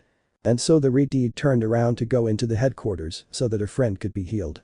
While Noin listened to the rapid beating of his heart, he still couldn't stop smiling. Those last words had truly made her happy. I didn't say it to make you feel good. I said it because it's what I think of you. Silly. He had to stand firm on his promise. I couldn't fall again. But. It was proving to be much more difficult than I thought. He had to control that foolish heart of his. Noin let out a heart-rending scream as Alice accidentally hit her fractured foot on a small piece of furniture in the hallway. Oops, sorry. Alice, you idiot. Meanwhile, with Belle. He was walking through the alleys towards his house with a small smile. He really liked remembering the time he had spent with Noin on the way to his headquarters. It was very nice being with her. Haha, special move, he laughed, remembering how he fractured his foot. He wasn't ready yet, but at some point he would introduce her to his mother. He wanted them to meet. They would definitely get along. I guess I'll train alone tomorrow until Noin recovers. A small warmth gradually grew inside him without him noticing as he spent time with her. For the first time in a long time, she was beginning to really enjoy the company of someone other than her mother. Meeting her that day on the wall was the best thing that ever happened to him. Hello. Belle's smile faded as he turned into an alley and saw two men waiting for him with smiles. Belle frowned when he saw them. "What do you want?" I asked seriously. "What were you doing leaving the Estrie family headquarters?" And one of them directly asked the question, making Belle nervous. "We've been watching you," Rabbit said the other. "We know you've been meeting with that girl from the Estrie family every day. And I know it's..." "Relax, Belle." The other, with a friendly smile, approached and patted him on the back. "We don't care who your friends are. Even the captain of the Estrie family can be your friend. It's all the same to us." A slightly more mocking smile appeared on the man's face as he continued patting her on the back. "We don't care how many friends you have, but you have to keep your mouth shut," she said, gesturing with her fingers. "You don't have to say anything. Remember, your lovely mother's life depends on us." Belle clenched his fists in frustration upon hearing that. "I know, she's just my friend, I don't plan on saying anything to her," Belle said, looking down. "Perfect. We just wanted to remind you of that," he said as he started walking with his partner away from Belle. "Remember that next week you have to give us this month's earnings, and it had better be the whole amount, or your mother will pay for it." And with those words the two guys left, leaving Belle standing alone in that alley, clenching his fists. "Damn it," he said, punching a wall. Once again, he felt powerless. But I had no other choice. By his mother. For her. I would continue to resist until the end. End of chapter. Chapter 4. Addiction. Mother. A small white-haired boy screamed in fear as he saw his mother collapse to the floor the moment she entered the house. They were Belle and Materia. "Mother." The boy quickly ran to where his mother was, who was struggling to get up. "It seems I tripped," Materia laughed while smiling weakly. She clearly didn't trip. She's sick. Despite having a small body, Belle helped his mother walk and take her to the old sofa they had in the living room, which was also the dining room and kitchen. His house was small. Don't worry, Belle, I'm tired because there were a lot of customers today," she laughed, letting out a sigh as she sat down on the sofa. Materia worked as a waitress in a restaurant that was near Daedalus. It was a job that was gradually starting to exhaust her because of her illness, as she attended to many clients during the day. Some even went so far as to hurt her. "Mom? What happened to her?" Belle asked, alarmed, upon seeing his mother's arm covered in burns. It was an accident, I tripped and spilled the soup on myself," she replied, still smiling. "Lie." An angry customer, saying her soup was too salty, threw it at Materia, not caring that the soup was hot, causing that burn on her arm. She couldn't stand that job anymore. Sometimes she just wanted to cry and quit, but she remembered her little one and endured for him. Even so, she wouldn't tell her son about her problems because she didn't want to worry him. Although he didn't need to, he already had an idea of what was happening. No more. No more. Belle ran out to his small room and then returned with a first aid kit in his hands to treat his mother's arm. "Quit that job." Belle shouted, shocking her mother. "Don't show up again. No, no, no. Don't go back there." She knew that her mother's health was deteriorating and that if it continued this way, her health would become increasingly serious. "I couldn't allow that." But I can't, Belle," Materia whispered with a weak smile, watching fondly as his little one bandaged his arm. "I can't leave this job. If I go, we won't have anything to eat and you know I really hate hearing your little stomach rumble. Then I'll bring food to this house." He shouted, looking at her with a gleam of determination in his eyes. "I'm going to work. I'll earn money. I'll give everything to Mama." A few small tears formed in Materia's eyes and she smiled fondly. "Belle, I know it's a nice gesture, but it's not your responsibility, it's my job to take care of you and feed you. What kind of mother would I be if I allowed my son to do that?" The best mother of all." Belle shouted, grabbing her hands. "She hasn't raised a weak child. I can do it. Belle. I'll bring lots of money. There will be plenty of food on the table. You won't have to worry because I'll take care of you." More tears began to form in Materia's eyes upon hearing those words. "I'll find a job. Whether it's as a waiter or a cleaner. Or a great adventure. I'll earn enough money, even for your medicine." Materia simply stroked his son's cheek as he continued talking. "I'll make her the happiest mom in the world." And no longer able to contain himself, Materia drew his son close to hug him affectionately. "What did I do to deserve such a sweet son?" he asked, stroking his hair. "Belle. My little baby." The little boy, despite wanting to hold it in, couldn't. Tears also began to fall as he gently hugged his mother. At that moment Belle made a decision. She would help her mother so that she would never have to work again. "If necessary, I would do anything for it. To always have a table full of food." So I can buy those medicines at a ridiculously low price. So that her mother would always smile. I would do anything to make her smile. Because anything was worth doing for his mother. I'll help you, Mom. A very pure and innocent wish. Without knowing that people would take advantage of that innocence and kindness. A child whose only wish was. May her mother be happy. Present. Little by little, Bell opened his eyes after that memory passed through his mind. Nostalgia and melancholy came over him as he remembered those times. Ah. This time Bell wasn't on the wall. Not even in his cozy home. He was in one of the many alleyways of Daedalus, a city he remembered like the back of his hand. It won't be long now. I wasn't there to hang out or anything like that. I was waiting for someone. In his hand he carried a small bag, and inside that bag there was something. Judging by his position, it seemed he was ready to throw away or hide that bag if someone saw him. I had to be alert. Every so often he would look out onto the street with a frown because the person he was waiting for had not arrived. Although he didn't have to wait many more minutes because that person appeared. He was a thin man, very thin, with large dark circles under his eyes, showing how neglected his appearance was. He looked around paranoidly as he approached Bell. He also scratched his skin as if it were some kind of allergy or mental problem. Do you have them? The guy asked in a desperate tone as he stood in front of Bell. Money first, Bell demanded, extending his hand. Without hesitation, the guy took out the bag and handed it to Bell, who started counting the valise to see if it was complete. And when everything was in order, I handed the small bag to the man, who snatched it from my hands and opened it. As he did that, he brought his nose close and sniffed deeply, letting out a cry of madness and satisfaction. This is what I needed. The euphoric man shouted. Bell just watched that in silence with a complicated expression. That thin man with the appearance of a madman used to be different. A year ago he wore a suit jacket because he owned a bar in Daedalus, he was always smoking tobacco, and his pockets were full of money from his business. Or that was before he fell into the enormous addiction where everything fell apart, an addiction that Bell helped to keep growing. He wasn't proud of it at all, but it was a potential customer he couldn't afford to lose. Now the man had transformed into that, someone emaciated by addictions who lost everything, even his wife and son who left him when they saw what he had become living alone in an old house. His only solace was drugs, and Bell was always there to sell them to him at a good price. Thanks Bella, I'll see you in 2 weeks. And with those words the guy left while scratching his skin, looking all around paranoid. The moment the man left, Bell let out a tired sigh as he leaned against the wall. Another sale completed, he thought, his eyes dull as he looked at the bag of valises. He was not at all proud of doing all that. In fact, every morning and every night he felt a pang of remorse in his conscience that would not leave him in peace. Knowing that he had helped ruin the lives of many people was the lowest thing he could do. Many of the addicts who hung around Daedalus were encouraged by him to continue using drugs. Some wanted to stop, but Bell, with words alone, managed to convince them to continue buying from him, as he couldn't afford to lose customers. It was garbage. Bell slid down the wall until he fell to the floor, sitting down with a dull look in his eyes. His bosses had given him 3 whole kilos of drugs to sell, and yet he had only sold 1 kilo and half of another in small portions. Next week he would have to meet with them to give them the profits.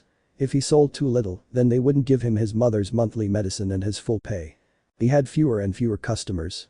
Last week, 3 of his biggest customers died. One of them, after consuming so much, began to suffer from schizophrenia, attacking people in the street. A drunken adventurer ended up killing him. Another one, after consuming so much, began to vomit and choked on his own vomit. And another received a rush of adrenaline. It was so intense that it ended up causing him a heart attack. Drugs destroyed lives. They destroyed families. They killed people slowly.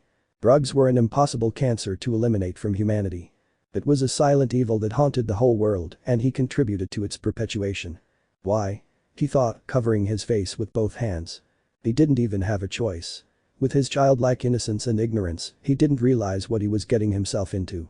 And when she realized it was something bad, she wanted to get out of that world, but… Oh. You really bought all that?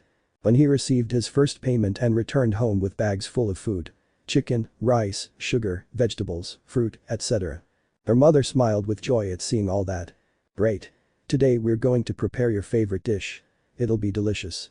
Seeing that smile on his mother's face filled him with a deep warmth as he watched her cook while humming a song. I hadn't seen her this happy in a long time. And he wanted to keep seeing that smile. So for that reason he continued. It was the only thing he could do. He could not go to the dungeon because he was a child who had just received fauna and people did not want to associate with him as he would be a burden. Furthermore, he came from a family with a very bad reputation, much worse than that of the god Soma, a family he entered through deception, and who also did not want to help him grow as an adventurer. They wanted him as a salesman. He also couldn't work honestly because adults didn't trust a child, and the few who gave him work wanted to pay him a pittance, saying that children didn't need so much money, they only needed enough to buy some sweets. Without knowing that he was working for someone else. His only source of money was that, starting to get clients for that family that sold drugs. That's how it began. Giving him small portions to sell and find new customers. When he got clients, they paid him well, enough to fill the house's pantry for 2 weeks. His mother would always ask him what he did for a living, to which the little boy would always reply, "I worked in a carpentry shop, I delivered newspapers, I cleaned windows, etc." His mother's heart broke when she heard about all the work her little boy did. I didn't want to put that burden on her, but she could no longer work without collapsing after 10 minutes. I couldn't anymore. Even going outside affected her because of the sun, which made her dizzy in a matter of minutes. There were times when she cried, feeling useless for placing such a heavy burden on her baby, but Belle always comforted her by saying that for him, helping his mom was not a burden, it was a great joy and a source of pride. She was his driving force. His reason for continuing. That's why he continued selling drugs. As a child, sometimes his drugs were stolen without him even being paid, and that cost him dearly. But little by little that ended, and he became one of Daedalus's best salesmen by gaining more customers. As he grew up in that world of drugs, his bosses offered him a deal he couldn't refuse. As long as he continued selling for them, they would give him his mother's medicine monthly, medicine that was ridiculously expensive and that he couldn't even afford with 4 salaries from a fair job without starving to death along with his mother. They knew how much Belle loved his mother and that he would accept without hesitation. That way, she would keep him tied down as a loyal worker. And so it was, Belle accepted, having to work much harder when selling in order to get those medicines. His mother wondered how he got such expensive medicines, to which Belle replied that he sometimes worked in a pharmacy where, as a thank you, they sold them to him at a very good price. And his mother, who loved him so much, believed him without hesitation. A small tear rolled down Belle's cheek as he sat in that alley. I was afraid. I'm afraid that at some point my mother will find out about it. How would I feel upon learning the truth? Angry? Disappointed? Would she get depressed seeing what her son had to get into all because she couldn't work? She was very afraid that her mother would find out. It was a fear that had remained with her all these years until now. I saw an expression of rejection on her face when she saw what I was doing. If only I were stronger, he thought, clenching his fists. If he were stronger, he could leave that family without any problem, without worrying that they would hurt his mother for leaving them, since he would protect her. He would go to the dungeon and, being strong, he would earn a lot of money for medicine and food. I would buy a better house. A much more comfortable bed for her. A dignified life for his mother. But he was only level 2 and his bosses were level 3 and 4. There was nothing he could do but continue with that job and pray that his mother wouldn't find out. But in recent days someone else had been added to that list. Belle. The albino opened his eyes in surprise upon hearing a familiar voice in that place. I quickly looked up and saw Noin standing at the entrance to the alley with a curious expression but with a slight smile at seeing him. Belle discreetly threw the bag of Valis and a small bag of drugs, which he would later deliver, under the garbage container. Then Noin, what are you doing here in Daedalus? Belle asked, smiling and trying to hide his nervousness as he stood up. I was assigned to patrol this area today. He replied with a proud smile. In short, I'm working, Belle got lost in that lovely, happy smile that Noin had. Before, the only important thing in her life was her mother, whom she was afraid would find out about her secret. But another person had become important to him and he was afraid that this person would find out about his illegal work. It was her. Noin. Her best and only friend. That kind, cheerful, pretty, innocent girl with a big heart. Someone with a strong sense of justice, being part of the Astri family. Even though I wanted to tell her, I was afraid she would find out the truth. How would she feel upon finding out? Would she feel disgusted to know she was friends with a criminal? Would she feel betrayed by him? I was afraid. Fear of losing that friendship that had gradually become something very important in her life. And what are you doing here, Belle? Noin asked curiously, but still smiling. I think this is the first time I've seen you outside of training. Yes, you're right, I whispered with a slight smile. I live here. Here in the alley. Noin shouted, alarmed and surprised. No, silly, he said, giving her a little tap with his finger. I live in Daedalus.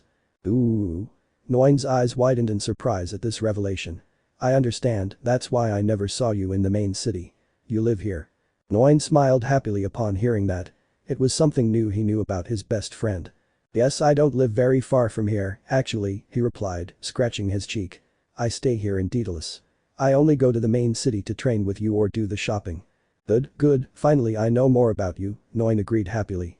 The friendship between her and Belle had grown stronger, so much so that Noin was no longer depressed about past events.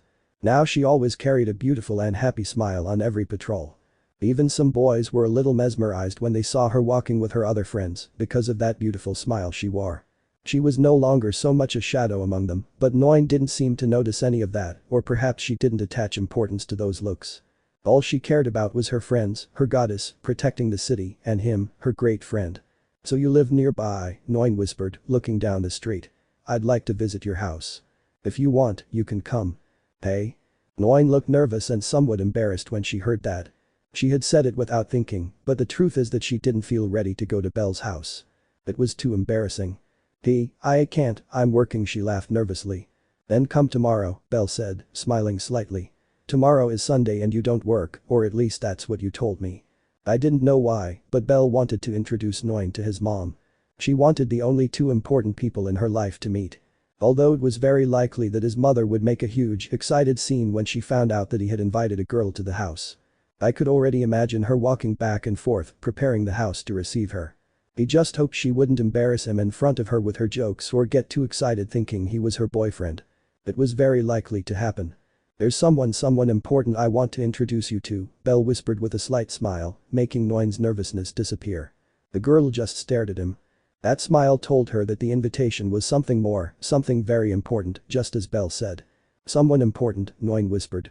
"Yes, she's someone special to me and I really want you to meet her," she said, still smiling. Noin thought, surprised to hear that. A woman? Was he referring to a girlfriend? A wife? Or a daughter? Imagining a little girl who looked like Belle filled her with tenderness. Every option was possible for the simple reason that he didn't know much about his mysterious friend.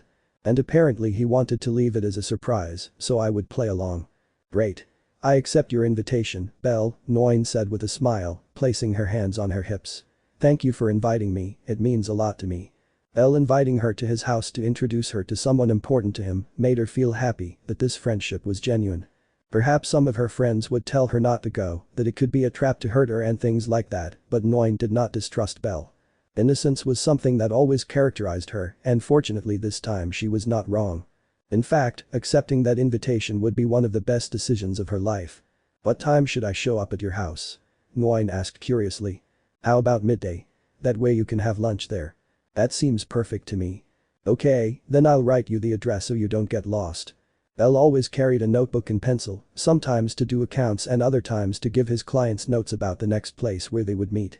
After a few minutes, Belle gave Noin her home address and Noin smiled happily. "Great. Then I'll be there. Thanks for inviting me." "Thank you for accepting, I'll be waiting for you." After that, they chatted for a few more minutes until Noin had to leave to continue his patrol, saying goodbye with a smile. Belle just watched her walk away, seeing her jump from one rooftop to another until she was out of sight. She really is very lively. That was what he liked most about Noin, her cheerful and smiling personality. In his eyes, that was what made her look prettier. Well, now all that's left is to tell mom without getting too excited that it's obvious it's going to happen, he thought with a touch of amusement. For some reason, Noin's upcoming visit had him anxious. He was happy to know that she would be coming to his house for lunch. Her friend. Your dear friend.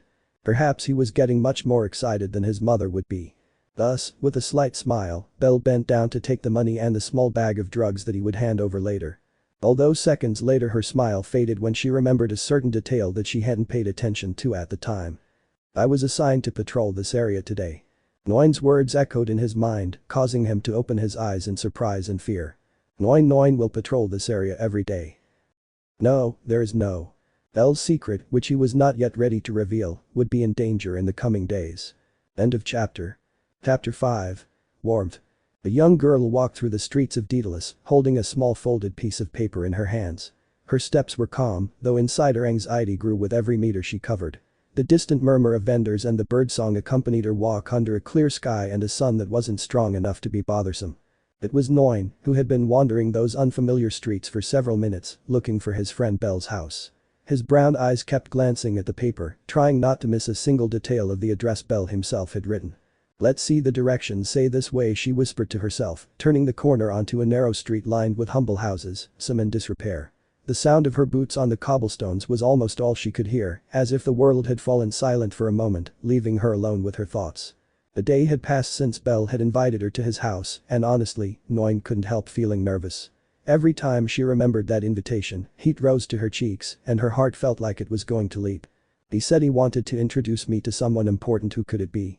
She wondered, a little curious, a little uneasy, as she clutched the paper to her chest. Ever since that conversation, she hadn't stopped thinking about it. What kind of person could be so important that Belle would want her to meet them? A teacher? An old friend? His wife? His family? The thought made her stomach clench slightly. And just in case, she had taken care to dress well. She wore her best outfit. Dark trousers that, although fitted, elegantly accentuated her curves, and a white shirt that contrasted softly with her skin tone. On the chest of the shirt was a small embroidered rose of the same color, a gift from Iska. She paused for a moment in front of a shop window to glance at her reflection in the glass. I hope I don't look strange, she murmured, tidying her hair a bit. A stray strand insisted on crossing her forehead, and she tucked it behind her ear. Not only that, she'd made sure not to eat much for breakfast. After all, Belle had invited her to lunch, and she didn't want to seem rude by leaving food on her plate. Something inside her told her she should make an effort to leave the best possible impression. And then, when she looked up, she saw him. And here it is, he said almost in a whisper, gazing at the house at the end of the street. It was one of the prettiest houses in the neighborhood, meticulously painted and filled with charming little touches.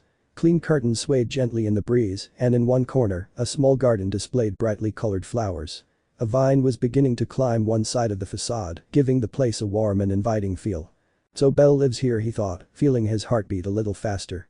2 months of friendship, so many conversations, so many shared workouts, and now, for the first time, he was there, in front of her house. For her, it meant so much more than she could express. It was the first time a boy had invited her over, and although she had no ulterior motives, she felt this friendship was special. Very special. Okay, let's go, he said, trying to muster up his courage. She took a deep breath, exhaled slowly, and raised her hand to give 2 soft knocks on the wooden door, careful not to appear anxious. The silence was instantly broken by a sweet, emotional female voice that came from inside. I'm coming. The warmth of that voice made him smile slightly, although his surprise was immediate upon hearing the following. Mom. I told you to keep your composure. Mom? Noin thought, opening her eyes in surprise. The echo of the word resonated in her mind, making her suddenly feel more nervous, much more nervous. The door opened gently, and on the other side appeared a woman of serene yet breathtaking beauty. Her long white hair fell in soft waves over her shoulders, and her blue eyes, though quite different from Belle's, shared a similar gaze, shining with genuine tenderness. Despite her somewhat slender figure, she possessed an elegant and maternal air that made her stand out immediately. Welcome. She greeted with a smile that lit up her face. Noin froze for a few seconds. The resemblance between mother and son was undeniable. That woman, now she understood everything. She was the important person Belle wanted to introduce her to. Noin's chest filled with an unexpected warmth, as if the emotion of that moment had caressed his heart. Good morning, he stammered, immediately bowing in a respectful greeting, recovering from the shock. Materia gazed at her affectionately, his eyes scanning the young woman from head to toe, appreciating without judging. You're a very pretty girl. He said sincerely, making Noin's cheeks turn a deep red. Be pretty, he repeated in a murmur, not knowing how to react. Mom, don't bother Noin. Belle protested, appearing behind his mother with a nervous smile, scratching the back of his neck at how excited Materia was. Hi Noin. Hello Belle, Noin managed to say, lowering her gaze slightly, touched by how kind her friend's mother was. Materia smiled even wider at the sight of them together. The sparkle in her eyes made it clear how happy she was to see her son bringing a friend home. Where are my manners? Come in, make yourself at home. She exclaimed, stepping aside to let her in. Belle, go and get the sofa ready for our guest. Yes, he replied, obeying instantly. Noin entered timidly, crossing the threshold and instantly feeling enveloped by the home's atmosphere. It was a warm place, decorated with simple details, yet full of life. Flowers in a vase, a folded blanket draped over an armchair, books stacked on a small table. Everything spoke of a real, lived-in home. Thank you for the invitation, she said, still a little overwhelmed. You're welcome, my dear, replied Materia, gazing at her affectionately. So you're Noin, aren't you? Why yes. My name is Noin, nice to meet you. I didn't know what to call her. Materia, that's my name. I'm Belle's mother, she introduced herself with that sweet smile that seemed to embrace you just by looking at you.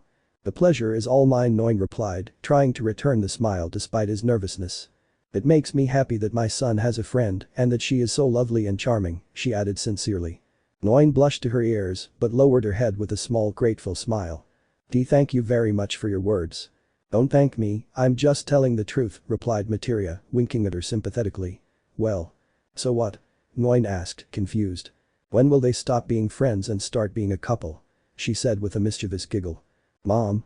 Belle's voice sounded from the living room, peeking out with a blush that almost matched Noin's. "The couple," Noin thought, unable to resist taking a fleeting look at Belle, who, indeed, seemed just as nervous as she was. "Hahaha. I'm just kidding, don't get so worked up, darlings," Materia laughed gently, placing a hand on her chest as if to stifle her laughter. "Let's go to the living room to talk more. We'll have lunch soon and I hope you like what I made." "Oh okay," Noin nodded, following Belle's mother while trying to calm the trembling of his hands. The atmosphere of the house, Materia's attentiveness, Belle's closeness, everything seemed straight out of one of those love stories she loved to read. Even though she knew they were just friends, she couldn't help feeling the nervous excitement of someone experiencing a special moment. It felt like in those stories when a decisive moment arrived to meet his partner's mother. They weren't a couple, but that's how she felt. And as he walked behind Materia, he couldn't help but think. She's very beautiful, now I understand why Belle is so handsome. And although she wanted to concentrate on not making a fool of herself, a phrase kept repeating in her mind, warming her heart. It makes me happy that my son has a friend and that she's so lovely and charming. An embarrassed smile formed on her face as she recalled those words. It was the first time she had heard such sincere praise for her, apart from the praise she received from Belle. She didn't look bad, but if I had known I was going to meet Belle's mom, I would have prepared myself much better, he thought, clutching his white shirt slightly with his hands. Now he definitely had to make a very good impression, even though she wasn't his girlfriend, he felt that obligation. "Don't be nervous," Materia said with a warm smile. "Remember, make yourself at home." I understood. After that they arrived at the room where Materia quickly asked Noin to sit down, which she did. The room was small, spacious enough for two people, but still with the possibility of comfortably accommodating a third without the place feeling cramped. Despite its modest size, it had that welcoming feel that only comes from dedication and care. The walls, a warm shade somewhere between cream and vanilla, were decorated with a few simple frames, small photographs, a couple of hand-painted landscapes, and a wooden clock that set a serene rhythm for the room. On a small coffee table rested a vase of fresh flowers, perhaps picked that morning, filling the air with a subtle, sweet, and pleasant fragrance. From his seat, he could make out the kitchen through the half-open door and the dining room right next to it. It was clear that Belle had done some remodeling. Perhaps he hadn't gained many square meters of space, but he had gained a lot in terms of feeling everything seemed larger, brighter, more vibrant. "So," Noin, Materia whispered playfully, sitting down next to the girl and folding her hands in her lap. "When Belle told me he was inviting a girl over, I couldn't believe it. And that she was so polite and so pretty." The warmth of his words made Noin's face flush a soft crimson. He lowered his gaze, absently stroking his trousers. "As she's exaggerating," she whispered, with a shy smile, not daring to look directly at the woman who treated her so sweetly. Not at all," Materia laughed, leaning slightly towards her as if sharing a secret. "I can see the sweetness and innocence in your eyes and I like that." In the kitchen, Belle concentrated on pouring juice into glasses, shaking her head slightly as she listened to the murmurs of conversation. She knew how embarrassed Noin would be throughout lunch, and although it made her smile silently, a special warmth spread through her chest, seeing how well the two of them got along. She loved seeing her mother so cheerful. "I just hoped she wouldn't make any overly embarrassing comments about him." "How long have you known each other?" Materia asked, with genuine curiosity and a spark of tenderness in her eyes. Well, 2 months, Noin replied, almost in a whisper, as her hands nervously clasped themselves on her knees. 2 months? Exclaimed Materia excitedly, clasping her hands together. Their story together is just beginning to blossom, how lovely. Poor Noin felt her cheeks burn, and she couldn't help but glance quickly at Belle, who was just entering the room with the tray and glasses. The albino also blushed, though he tried to hide it with a slight cough. It's not that kind of our relationship," Noin stammered, looking down further as she nervously played with a fold in the tablecloth.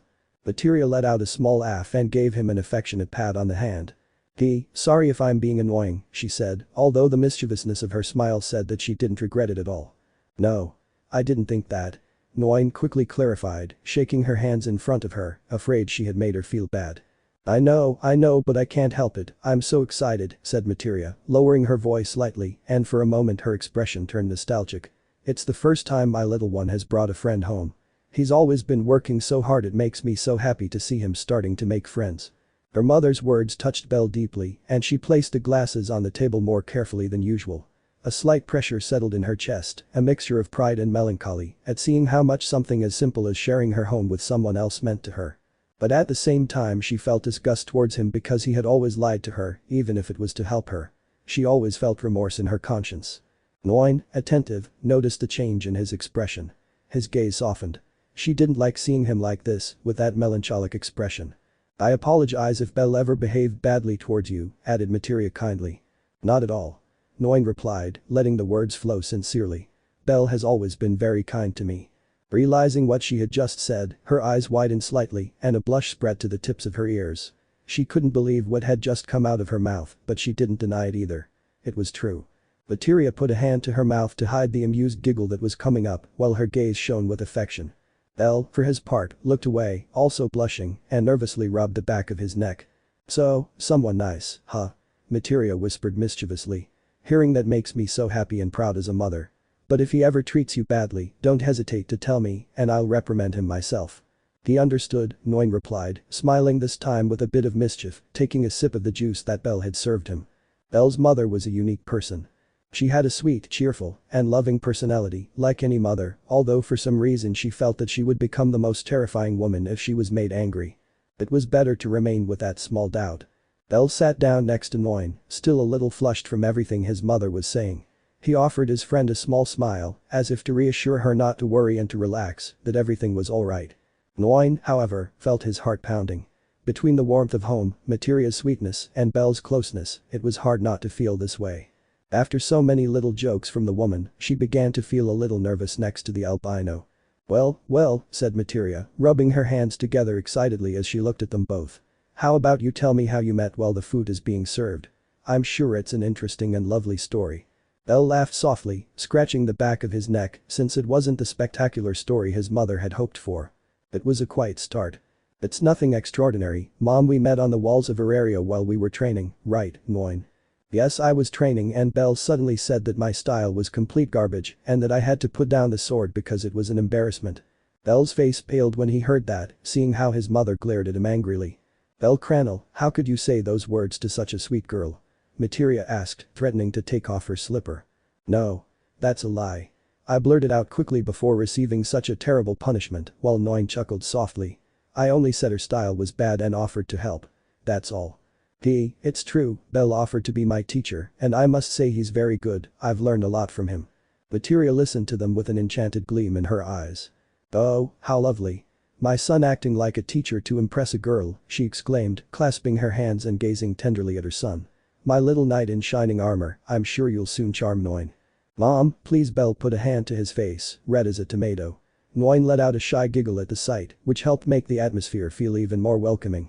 "Well, you're right," Noin added, venturing to speak again. "Belle has really helped me a lot since I met him, and I've learned many good things. I'm so glad I met him that day." Belle looked at her, surprised, and for a moment their eyes met. They both looked away immediately, feeling a little more nervous than they would admit. Materia didn't miss that little moment and smiled mischievously, although she decided not to say anything for now. "So, Noin," she said, softening her tone. "Do you have family here in Daedalus? A father or a mother?" The question made Noin lower his gaze slightly, his smile softened, although he tried to keep his spirits up. "The truth is no, I've been an orphan for as long as I can remember, but Estri Sama accepted me into her family, and I must say she's like a mother to me, even though I spent a large part of my childhood alone," she explained, in a serene tone, but with a touch of sadness in her voice. Materia gently took his hand, giving it a warm squeeze. "Well then you already have a second home, here you will always be welcome Noin, whenever you want, and I will receive you with open arms." Noin felt something gently crack inside her, that shell of loneliness she had carried for so long. She nodded, moved. Thank you really," she whispered, fighting back tears as she remembered her childhood and how much she wanted to hear that before she met Estri. Belle watched the scene and couldn't help but smile. That was his mother, capable of making even someone she'd just met feel at home. Inviting Noin was the best thing he could have done. She felt a warmth in her heart as she watched them both talking. "Oh. I think the stew must be ready by now," exclaimed Materia, jumping to her feet. "Belle, help me set the table." "Of course," Belle replied, quickly getting up and following her into the kitchen. Noin took a deep breath, using this moment alone to calm her heart. She looked around, trying to absorb everything. The soft colors of the walls, the homey scent that hung in the air, the small decorations that spoke of memories and affection. It's a beautiful place, she thought, smiling to herself. However, he noticed something curious on a small table. Some empty medicine bottles. There were several. That filled her with curiosity, wanting to see what they were about. Shortly after, Belle called her to come to the dining room with them, and she accepted, glancing one last time at those jars. Upon entering the kitchen, Noin was greeted by a steaming pot and plates overflowing with home-cooked food. The delicious aroma filled the room, making Noin's mouth water. "Here you are. I hope you like it," said Materia, happily serving a plateful of food to the guest. "Eat. And if you want more, just say so." "It smells delicious," Noin said sincerely. "Mom's cooking is the best," Belle said, leaning a little closer to Noin to whisper those words. The girl felt a small electric shock and embarrassment inside her because of Belle's closeness, but she still maintained her composure. "Great. Let's eat." They started lunch, and the food was as good as its aroma promised. The conversation flowed with anecdotes, laughter, and the occasional mischievous comment from Materia that made the young people blush. The atmosphere was so warm that, little by little, Noin relaxed, feeling part of that small world, even if only for a day. I could see Materia laughing and Belle getting embarrassed by a comment from his mother. It was a normal moment, but for some strange reason it felt very special. Warmth filled her heart as she looked at Belle. "Perhaps do you consider me someone special enough to introduce to your mother?" Noin thought, unable to stop blushing but still smiling. According to Materia, Belle had never invited anyone to the house, which made her the first person. That made her feel special and happy as her heart began to beat rapidly. "It's getting harder and harder to control this silly heart of mine," he thought, connecting his gaze with Belle's. He smiled slightly at her, a smile that made her heart skip a beat. If she continued like this, she would no longer be able to keep the promise she had made to herself. When the meal was over, Belle offered to wash the dishes while Materia and Noin sat back, chatting animatedly. "Noin, I'm really glad you came. I hope this is the first of many visits," said Materia, giving her a friendly pat on the hand. I really appreciate it, I would love to come back," Noin replied, with a smile that this time had no nervousness, only gratitude. "And I also want you to promise me something, a selfish request from me," I whispered with a sweet smile, taking his hand. "Take care of Belle, I'm leaving him in your hands, Noin." Noin just stared into Materia's eyes that conveyed affection and at the same time melancholy. Then I glanced at Belle, who was still washing the dishes, feeling that warmth in my chest again. I didn't need to think about the answer. He already had her in his heart. "Yes," she whispered with a warm smile that cheered Materia up. "I will take care of Belle always." "You don't know how happy those words make me," Materia whispered, unable to stop her voice from breaking slightly. And without warning, I affectionately hugged Noin, who opened her eyes in surprise. Thank you for appearing in Belle's life." Those words touched the girl's heart and she smiled. "On the contrary, I should be grateful that he came into my life." Materia just smiled sweetly. "I'm glad to hear that, daughter-in-law." Noin's face exploded in red upon hearing that. "Then no, st so. Ha ha ha." While Belle continued washing the dishes, he shook his head slightly, embarrassed, but with a gracious smile. Inviting Noin was definitely the best thing he could have done. And without knowing it, their friendship grew much stronger. And perhaps that friendship could be anything else. End of chapter. Chapter 6. Concern. Another night had fallen in the city, a quiet night and somewhat cold due to the gentle winds that passed through the streets. But the cold didn't reach the Estrie family's home. The warmth of the house filled every corner. The dining room light shone softly and the aroma of a hearty home-cooked meal wafted through the air, lifting the spirits of all those present who felt no chill in that place. Seated around a large table laden with freshly served dishes were the family members, sharing laughter and conversation while enjoying the delicious food prepared with care and love by their goddess Estrie, who also shared the dinner with them, seated in the center like a mother surrounded by her daughters. Among them was Noin. She ate with a calm expression and a gentle smile that hadn't been common for her in a long time. She took small bites, almost distracted, as if her mind were wandering elsewhere, or rather, to another recent memory. A happy smile. That expression did not go unnoticed by her friends. Well, Noin, why are you so happy tonight, huh?" Iska asked, leaning forward slightly with a mischievous smile, just as Noin brought his glass of juice to his lips, catching the attention of the others. "Huh? Well, I don't know," he replied somewhat hesitantly, looking down before starting to drink his juice. "It's obvious." Asta interjected, slamming her silverware down. "She's happy because she met her mother-in-law a few days ago." "Ha ha." Noin nearly choked on her juice, starting to cough as she blushed furiously. knees, sitting beside her, patted her gently on the back, worried but also trying not to laugh. "Hestia!"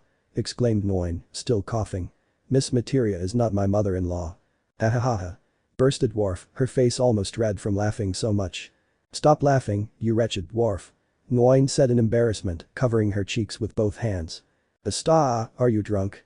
Ryu asked, noticing the blush on her friend's cheeks. "I only drank a little," she said with an innocent smile, clearly lying. The others began to giggle, caught up in the sudden energy of the moment. Lyra tried to keep her composure, wanting to appear serious, but she couldn't. Her lips were pressed tightly together to stifle a laugh. It was clear they were happy to see Noin so lively, so full of life. They hadn't seen her like this for months. She'd always been sweet, yes, but lately she seemed brighter, as if something or someone had given her back hope in things she'd promised to leave behind. However, not everyone shared that emotion. Brianna, sitting at the end of the table, ate in silence, her gaze fixed on her plate. Her brow wasn't furrowed, but her expression was hard. She didn't like any of it. She didn't like that boy, Bell, or that Noin spent so much time with him. She pressed her lips together and looked down. Despite everything, she decided not to intervene. She didn't want to ruin the atmosphere with a comment like the one she'd made last time. But the bad feeling lingered inside her, like a thorn. She didn't want her friend to be used again. "Mother-in-law? What are you talking about?" asked the goddess Astri with interest, who until that moment had only been observing them with a calm smile, not yet having learned the story behind so much embarrassment. "It turns out that Noin's friend Bell lives in the new place he patrols," Allies replied mischievously, resting her elbow on the table as she looked at Noin with a smile. "And he invited her to lunch at his house where she met his mother. So, technically, yes, she met her mother-in-law." "Allies? I said she's not my mother-in-law," Noin exclaimed, even more embarrassed, looking around as if she hoped the earth would swallow her up. "Oh," exclaimed Astri, bringing a hand to her lips in curiosity. "So that's what it's all about. Now I understand why you haven't been coming to lunch at headquarters lately." It's not what it looks like," Noin tried to explain, his voice trembling. "She always invites me, and I don't want to refuse her hospitality, that's all." Of course," Lyra chimed in, leaning across the table, her eyes sparkling, a sign that she had abandoned her serious demeanor to mock him. "He doesn't want to look bad in front of his mother-in-law, well thought out, Noin." "Lyra." Noin buried his face in his hands, knowing the teasing wasn't going to stop.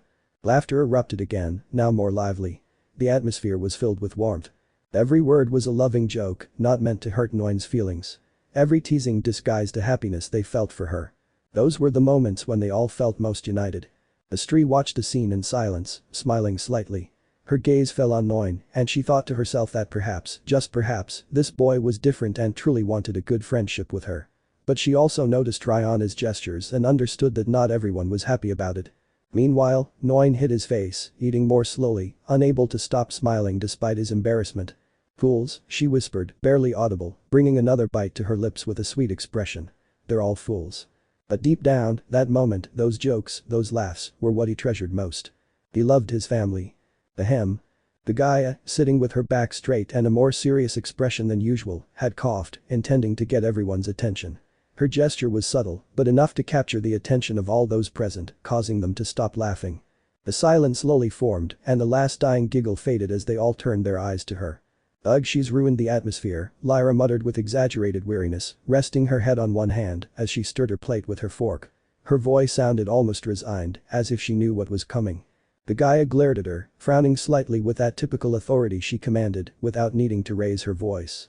"I remind you that we are the family of justice, and as such, we have the responsibility to maintain order in the city. So don't complain, you fourth-rate hobbit." Lyra clicked her tongue and muttered under her breath, crossing her arms. "TSK, one day I'm going to grow up and hit you, you bitter samurai. The day I eagerly await so I can strike back and return you to your true size." That exchange did soften the change in atmosphere somewhat, though it still felt a little tense.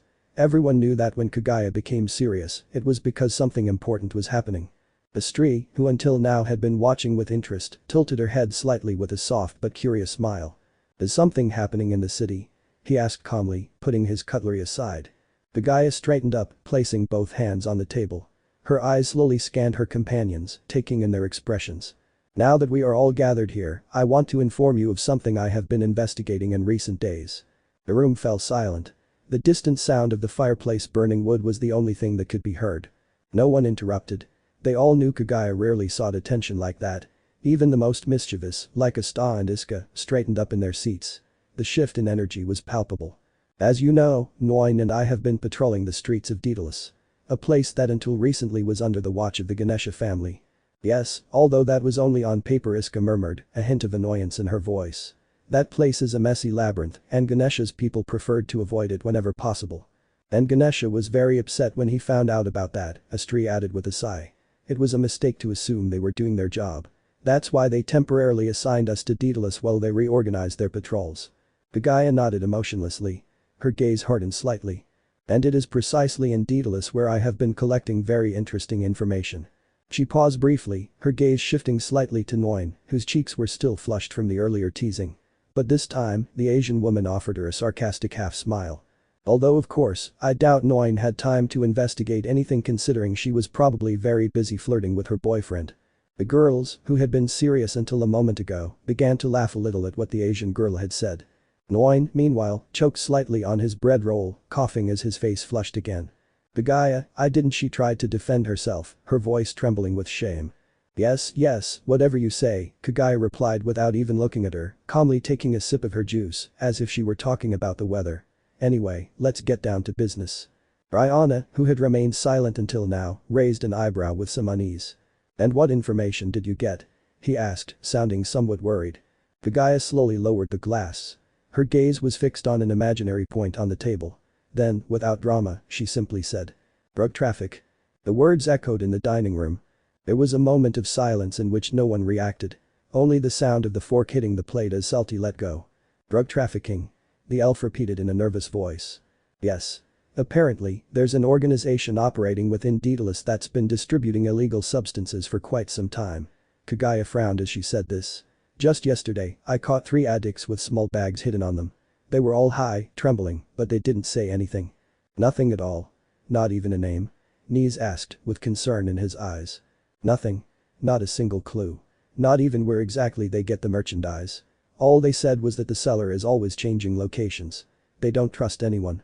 They may be drug addicts, but they're not snitches, Lyra commented, in a serious tone, almost with a touch of respect. Pagaya nodded. Exactly. And what worries me most is that we're not talking about a makeshift group. This organization has been around in Daedalus for some time. The problem is that the inactivity of the previous patrols gave them room to grow. And now they're a real threat, Rihanna muttered, putting a hand to her chin, clearly frustrated. Astri, who had been silent, narrowed her eyes gravely. We must deal with this as soon as possible. We cannot allow Rario to become a nest of silent corruption, not again, he whispered, recalling a certain guild event from the past. Noin, who had been silent until now, tightened her grip on her skirt. She had heard everything, and although she didn't say anything, her heart was pounding inside, sensing that this was more worrying than she realized. That's why Noin. Pagaya's firm voice interrupted the young woman's thoughts, who had been staring at her plate while the topic of drug trafficking played in her mind. What? Noin replied, looking up and blinking a couple of times. All faces turned towards her with curiosity, while Kagaya crossed her arms and squinted her eyes with a neutral but analytical expression. Talk to that guy, this Bell guy, he said directly. And find out if he knows anything about drug trafficking. Silence fell for a few seconds, until surprise was clearly etched on Noin's face. His brow furrowed immediately, and his body tensed. The spoon he was holding trembled slightly in his hand. Are you saying Bell is a drug dealer? She exclaimed, visibly angry, raising her voice slightly in annoyance. He's not involved in that. He has nothing to do with it. The angry tone took some by surprise, while others, like Selty or Mariu, looked down in discomfort. The tension in the atmosphere was palpable. Pagaya, without being alarmed, calmly took a small round loaf of bread from the center of the table, calmly observed it, and without warning, threw it directly at Noin's face. Ouch. Noin complained, holding his cheek as the bread was hard. Don't be silly. That's not what I meant. Kagaya looked at her firmly, but gently. You say he's lived in Daedalus for quite some time, right? If anyone has heard or seen anything suspicious in that district, it's him. I'm sure he's not involved with that scum, but his information could be useful. Don't underestimate the keen eyes of others. They can notice many details. Noin blinked a few times, processing the words. The flush of anger on her cheeks faded, replaced by a slight guilt as she lowered her gaze. Oh, that she whispered more calmly, noticing she'd reacted impulsively. Of course, you're right. I'll ask him tomorrow. Maybe he noticed something strange. Bell is very observant. Good. Sometimes, the most insignificant information can be very helpful, Kagaya stated, nodding slightly, though with a half smile as she watched Noin return to his usual state.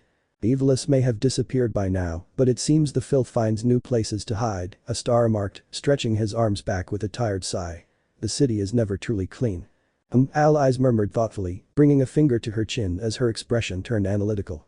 It would be best if someone else joined the patrol of Daedalus. 3 pairs of eyes see more than 2. Anyone willing? The question lasted a few seconds until Rihanna raised her hand. I don't have a problem with that. I'll take care of observing every corner, she said calmly, wanting to learn more about the subject for herself. Perfect. With the 3 of you, we can gather more solid information, Allies said, satisfied. Daedalus needs watchful eyes, and you are the best options. Once we have enough leads, Kagaya added, her voice grave. We'll strike. It won't be gentle. We won't allow them to continue operating in the city. The words were etched in each of her friends' hearts. The silence that ensued was heavy, not uncomfortable, but certainly laden with responsibility. They all absorbed the information. This wasn't just any patrol. This time, they were dealing with a network that operated in the shadows, dangerous, silent, and possibly protected by more than one powerful name. They may not be evilous, but they were still a danger. Astri observed them one by one. She noticed they were different, more mature, more determined. And although she trusted in her strength, she also felt that typical tingling in her chest, the feeling that things were about to change, a mother's worry. And then, with a motherly smile and 2 soft claps, she broke the tension as only she knew how. Well, we'll think more about how to address the problem tomorrow. Now, let's eat before the food gets cold. Tonight should still be a family time. The eyes relaxed. Some shoulders slumped. The atmosphere eased thanks to the goddess's words. Yes, Astri-sama, they all said in unison, as a reflection of habit and respect towards her. The cutlery clinked again. Shy, mocking laughter returned, this time directed at Noin, who was once more embarrassed. Little jokes to pass the time and not think so much about that stressful topic. And so that family dinner passed with a lot of information for everyone to process. Hours later. The Astri family headquarters was already silent with all its members in their respective rooms. They were all asleep after another day, all except one. Noin lay on her bed in her room, face up, her arms at her sides, the sheet only partially covering her body. Her eyes were open, fixed on the ceiling as if it could give her answers. The moonlight streamed through her window, illuminating her face, which showed a hint of worry. And then her lips barely moved, murmuring to herself. Drug traffic. The guy's words kept echoing in his mind. Like a persistent refrain. I knew it was important. I felt it. But Belle. How could he possibly know anything about that? Belle wasn't like that. Belle was kind, honest, clumsy at times, yes, but with a pure heart. I had seen how he cared for his mother. According to Materia, he worked for her. It was impossible for him to know about it. No, he wouldn't have anything to do with that, Noin thought quietly, as if trying to convince herself. If he knew something, he would have told me. He wouldn't lie. But a part of her knew that trust wasn't enough these days. Not with what was at stake. Not when a shadowy organization was operating right under her nose. She sighed and slowly closed her eyes. Well, I'll still ask him tomorrow. Maybe he saw something I missed, he thought, placing a hand on his chest where he felt his heart beating a little faster than usual. For now, I need to sleep and recharge. Tomorrow will be a long day. And so, little by little, her breathing became slower. The worry didn't disappear, but exhaustion eventually overcame her. Sleep enveloped her, along with her blanket. Without knowing what was about to happen. Because. The surprise came to her the next day. When he went to look for Belle at his house in Daedalus. And see. The house he shared with his mother. That home full of warmth. It was on fire. That. End of chapter. Chapter 7. Relief. The sky was still tinged with a bluish gray when Noin emerged from the Astri Familia headquarters, carefully adjusting the last button of her uniform. A light breeze stirred the loose strands of her hair. The first rays of sunlight barely touched the rooftops of her area, as if the day were still waking lazily. Her steps were light. She had slept little, yes, but her energy came from elsewhere, from a decision made with her heart. I'll ask Belle about Daedalus today, though he probably doesn't know anything, he thought, as he walked along the cobblestone streets. But I still want to see his face when I tell him. He'll probably get all flustered. A small but genuine smile appeared on her face. She timidly placed a hand on her cheek, which was growing warm. Maybe he'll even invite me to breakfast, she whispered to herself, her heart beating faster than usual. Or maybe he'll tell me his mother baked bread again. The honey bread is so delicious. The Dedalo neighborhood felt different at that hour. People were just beginning to open windows, sweep sidewalks, and fill water jugs. The earliest rising merchants were setting up their stalls, yawning and offering lazy greetings to passers-by. "Good morning, sir," said Noin, greeting an older man who was arranging sacks of flour at the entrance of a store. "Good morning, young Noin. You're up early today, aren't you?" said the old man with a smile. Thanks to his patrols in Daedalus he had met a few people. "Yes, I have to see someone important." The old man smiled as if he understood and then went back to what he was doing. Someone important. Yes. Belle was that. Someone who, without realizing it, had become the source of many of her smiles. Someone she admired, respected and, although she still wouldn't admit it to herself, someone she was beginning to love as more than just a friend. In just a few months, he had become someone important to her. She had sworn not to give in so easily, but she couldn't help it. Elle had something about him that, for some reason, made her feel very comfortable by his side, wanting to feel that feeling more. His house can't be far now, he thought, quickening his pace with a slight emotion vibrating in his chest. She was excited to see him, but also a little nervous about the questions she was going to ask him. I just hoped he wouldn't get angry with her, thinking that maybe she distrusted him or something like that. "Come on, Noin, stay strong," he thought, letting out a sigh and resuming his journey. And then. A strange smell reached her. He stopped walking. He frowned. "What is that?" she whispered, puzzled. It wasn't the smell of freshly baked bread. It wasn't wet wood. It was something thick. Rough. Chemical. Burned. Her eyes slowly rose. In the distance, between the rooftops, a cloud of dark smoke rose into the sky, waving like a black snake. His heart stopped for a few seconds. In that direction. In the place where the smoke was coming from. "That's where I was." "No, no, no," she whispered. The tone of her voice changed. It broke. The warm emotion she felt evaporated in a matter of seconds. Her steps were clumsy at first, then quick, then desperate. He started running. The streets blurred around him. The voices of the neighbors, once kind and calm, now sounded distorted. The air seemed heavier, the world slower. "No, no, please, no." She screamed in her mind, desperately wishing over and over that it wasn't what she was imagining. Each stride brought her closer to horror. With every corner she turned, hope grew thinner. And then she saw him. And everything inside her broke. And no. The house was on fire. That warm home that had welcomed her many times at lunchtime or in the afternoon. Being greeted by Materia's kind smile. And Belle's warm smile. Now that place, once filled with warmth, was ablaze. Flames leaked from the windows like hungry tongues. The blackened roof creaked and crumbled away. Smoke filled the air, mingled with the people were shouting, thrashing about, throwing buckets of water without success, unable to extinguish the flames. And there, amidst all that chaos. There was no sign of Belle. Not even from Materia. Noin remained motionless. His pupils trembled. He processed nothing else. But she whispered, her voice completely shattered. "What is this?" Her legs betrayed her. She took a step forward, another. As if something inside her couldn't accept what her eyes were seeing. "No, no, no, no, no," she began to repeat, her voice barely audible, but increasingly torn. "Welcome, Noin. Or should I say daughter-in-law. Mother." The heat of the fire hit her like a sharp blow. She stopped for a second. Her heart was racing. Her stomach was in knots. And then. Ran. He ran with his soul being torn apart. "Belle. Materia-san." He shouted with all his might, his throat raw. "Answer me. Where are you?" A male figure intervened, holding her tightly by the shoulders. "Get away, girl. It's very dangerous. The house could collapse. We already searched inside, there was no one there," shouted the man who had a fauna, but he opened his eyes in surprise when he saw how Noin managed to move him without difficulty. "Let me go. He lives in there. Let me through," she shouted, shoving the man forcefully. "I need to see him. He can't be in there. He told me he'd be here today. That he'd be here. But he wasn't there." And that destroyed her. Tears streamed down her face uncontrollably. Her chest ached. Her soul burned as fiercely as the house in front of her. "I couldn't go in no matter how much I wanted to, because the whole house was engulfed in flames." The world turned to ashes. And Belle didn't appear. The house was collapsing, and with it, their hopes. Belle had told him many times that Materia didn't leave the house due to health issues. And she. And no. Despair was consuming her more and more. He had lost many friends in the Dark Age, people from other families with whom he got along well, only to receive news later that they had been murdered the night before or something like that. And now again. Tears began to fall as she imagined the worst. But then. Noin. The human's eyes opened upon hearing that voice. Her heart began to beat strongly again as she recognized that voice. I slowly raised my gaze. People kept throwing water on the house, not wanting the fire to spread to other homes. They were close to achieving it. But I don't care about that. I quickly look around for the source of that voice. And when he saw it. Her eyes shone. Over there. Across the street, Belle was walking with worried expressions, holding his mother's hand. They both watched in shock as their house burned down, a clear sign that they weren't there when it happened.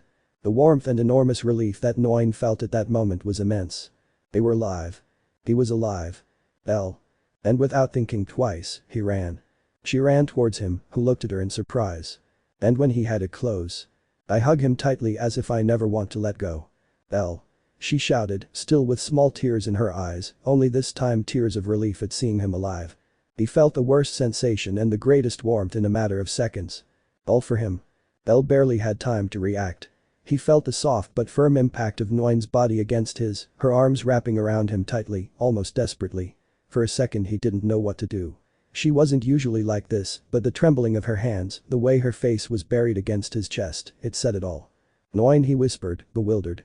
But his arms moved on their own, surrounding her, holding her tightly. You're okay, you're okay, you're okay, Noin repeated, her voice still trembling, clinging to him as if letting go would allow everything to burn again. Belle frowned. He looked at her, or rather tried to look at her, but she wouldn't move. Then he turned his gaze back to the scene around him. The house. His house engulfed in flames, people running, screaming, water being thrown to no avail. Her chest tightened.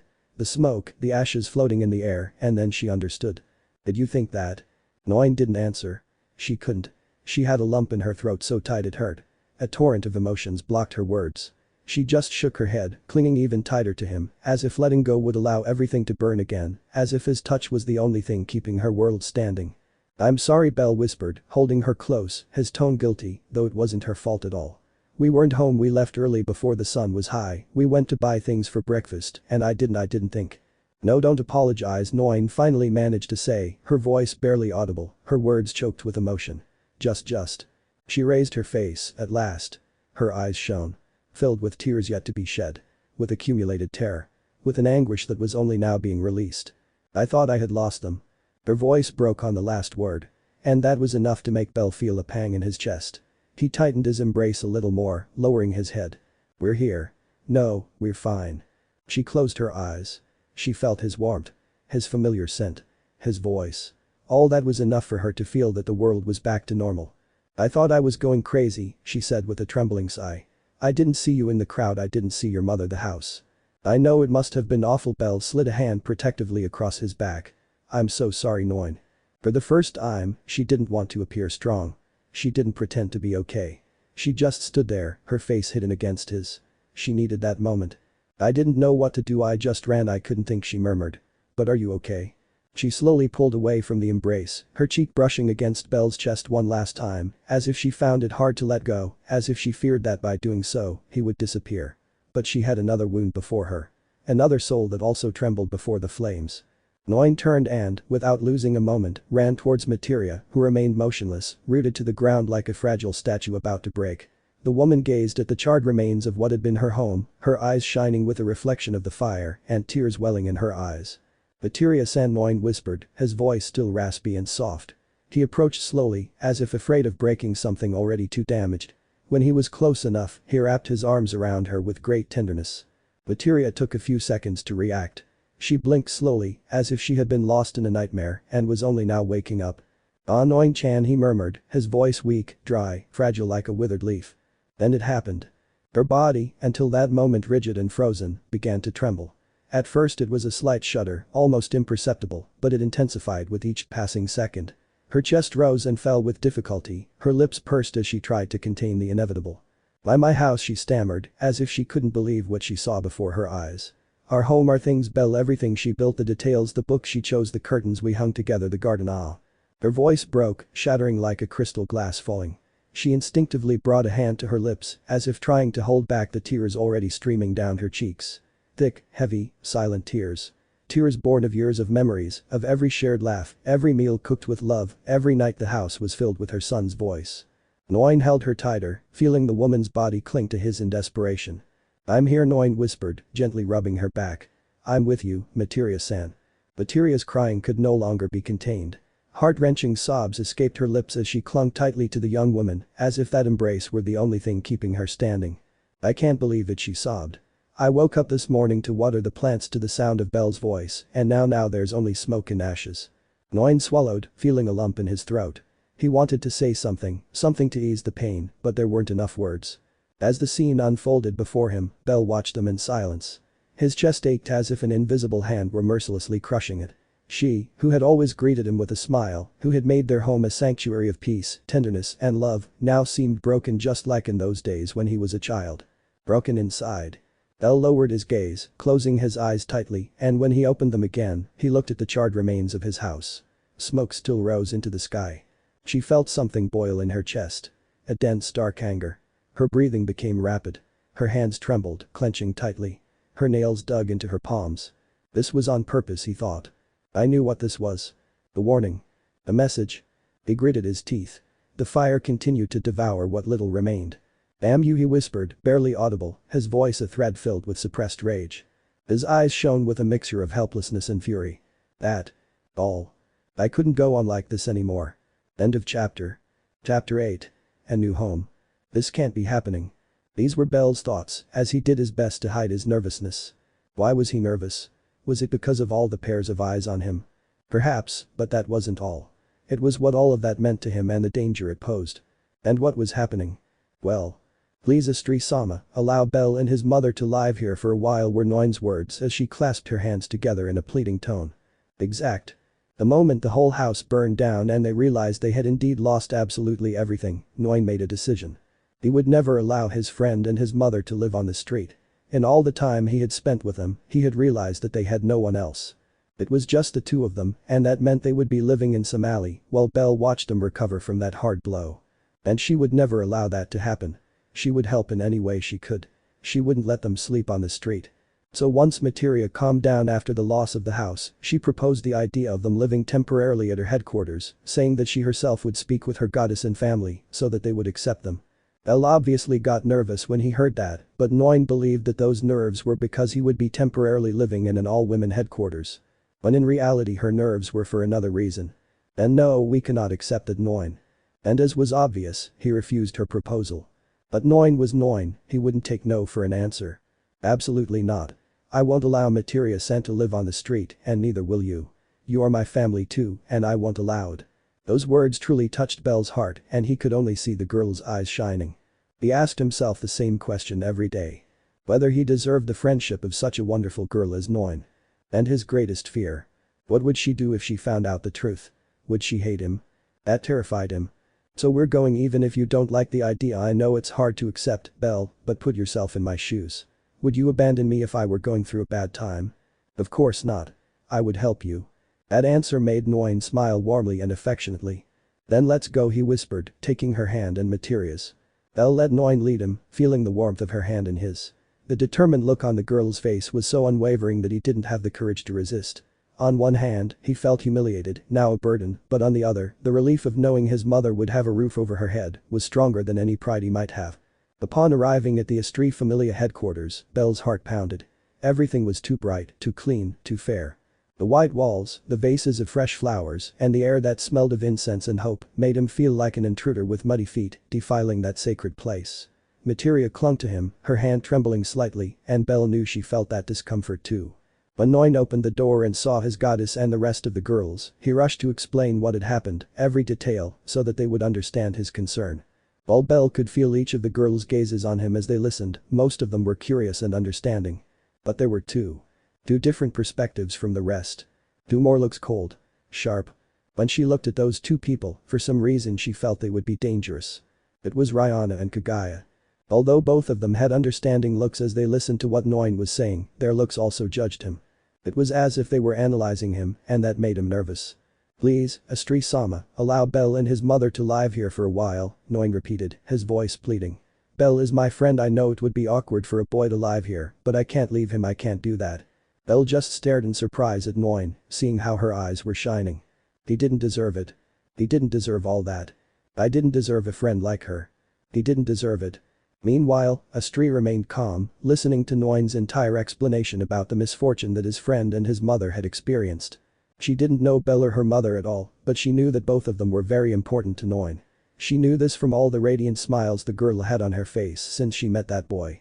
Normally by that point Noin's friendship with the other boys he had met had already broken down, but with him it remained intact.